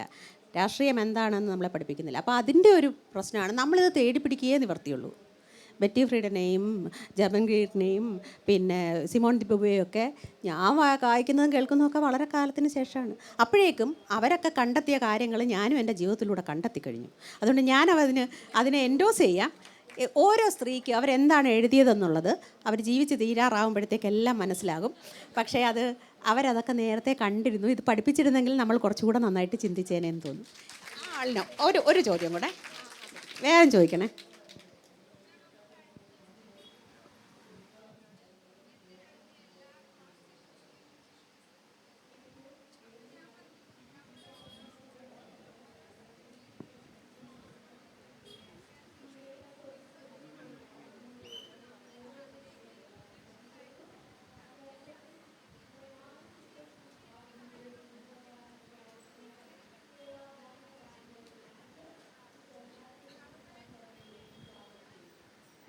അതെന്താണെന്നറിയോ, ഫെമിനിസം ഒരു വലിയ ബാധ്യതയായിട്ടാണ് അവർ വിചാരിക്കുന്നത്. സത്യത്തിൽ അത് എന്താണെന്ന് അവർ മനസ്സിലാക്കിയിട്ടില്ല. ഒരു വിദ്വേഷത്തിനെതിരായ ഒരു പ്രത്യയശാസ്ത്രമാണ് ഫെമിനിസം, എല്ലാത്തരം വിദ്വേഷങ്ങൾക്കും. നമ്മൾ അനുകമ്പയുടെ ഒരു പ്രത്യയശാസ്ത്രമാണ് ഫെമിനിസം. സമത്വത്തിൻ്റെ, സ്വാതന്ത്ര്യത്തിൻ്റെ, നീതിബോധത്തിൻ്റെ, ഇതാണ് നമ്മുടെ ഭരണഘടനയുടെ അടിസ്ഥാനം. ഞാൻ ഈ ഉദ്ഘാടന പ്രസംഗത്തിൽ അത് പറയേണ്ട, ഇത് തന്നെയാണ് യഥാർത്ഥത്തിൽ ഉദാത്തമായ കലയുടെയും സാഹിത്യത്തിൻ്റെയും അടിസ്ഥാനം. അതുകൊണ്ട് ഫെമിനിസം എന്ന് പറയുന്നത് ഇന്ത്യയിൽ ജീവിക്കുന്നിടത്തോളം, ഇന്ത്യൻ ജനാധിപത്യത്തിൽ വിശ്വസിക്കുന്നിടത്തോളം, ഇന്ത്യൻ ഭരണഘടനയുടെ പ്രയമ്പിളിലെ തത്വങ്ങൾ വിശ്വസിക്കുന്നിടത്തോളം നിങ്ങളൊരു ഫെമിനിസ്റ്റാണ്. അങ്ങനെ വിശ്വസിക്കുന്ന ഒരാൾ ഫെമിനിസ്റ്റ് ആയേ പറ്റൂ. കാരണം സമത്വവും സ്വാതന്ത്ര്യവും നീതിബോധവും നീതിയുമാണ് ഇതിൻ്റെ അടിസ്ഥാന ആവശ്യം. ഈ നീതി എല്ലാവർക്കും ഒരുപോലെ വേണമെന്നാണ് പറയുന്നത്. അത് നീതി എല്ലാവർക്കും ഒരുപോലെ വേണ്ട എന്ന് വിശ്വസിക്കുന്നവരുണ്ടെങ്കിൽ അവർ രാജ്യസ്നേഹികളല്ല എന്ന് എനിക്ക് പറയേണ്ടി വരും. സോറി. Thank you. എല്ലാവർക്കും നന്ദി. മനു, ശരിക്കും മനു വളരെ എന്താ പറയുക, മനുവിൻ്റെ ഈ ഹൃദയ വിശാലതയ്ക്ക് എനിക്ക് നന്ദി പറയാൻ വാക്കുകളില്ല. തീർച്ചയായും മനുവിനെ കേൾക്കാൻ വന്നവരാണ് ധാരാളം പേർ. പക്ഷെ ഞാൻ മനുവിൻ്റെ സമയം അപഹരിച്ചെടുത്തു. കാരണം ചരിത്രാതീത കാലം മുതൽ പുരുഷന്മാർ ഇതാണ് ചെയ്തുകൊണ്ടിരുന്നത്. നന്ദി.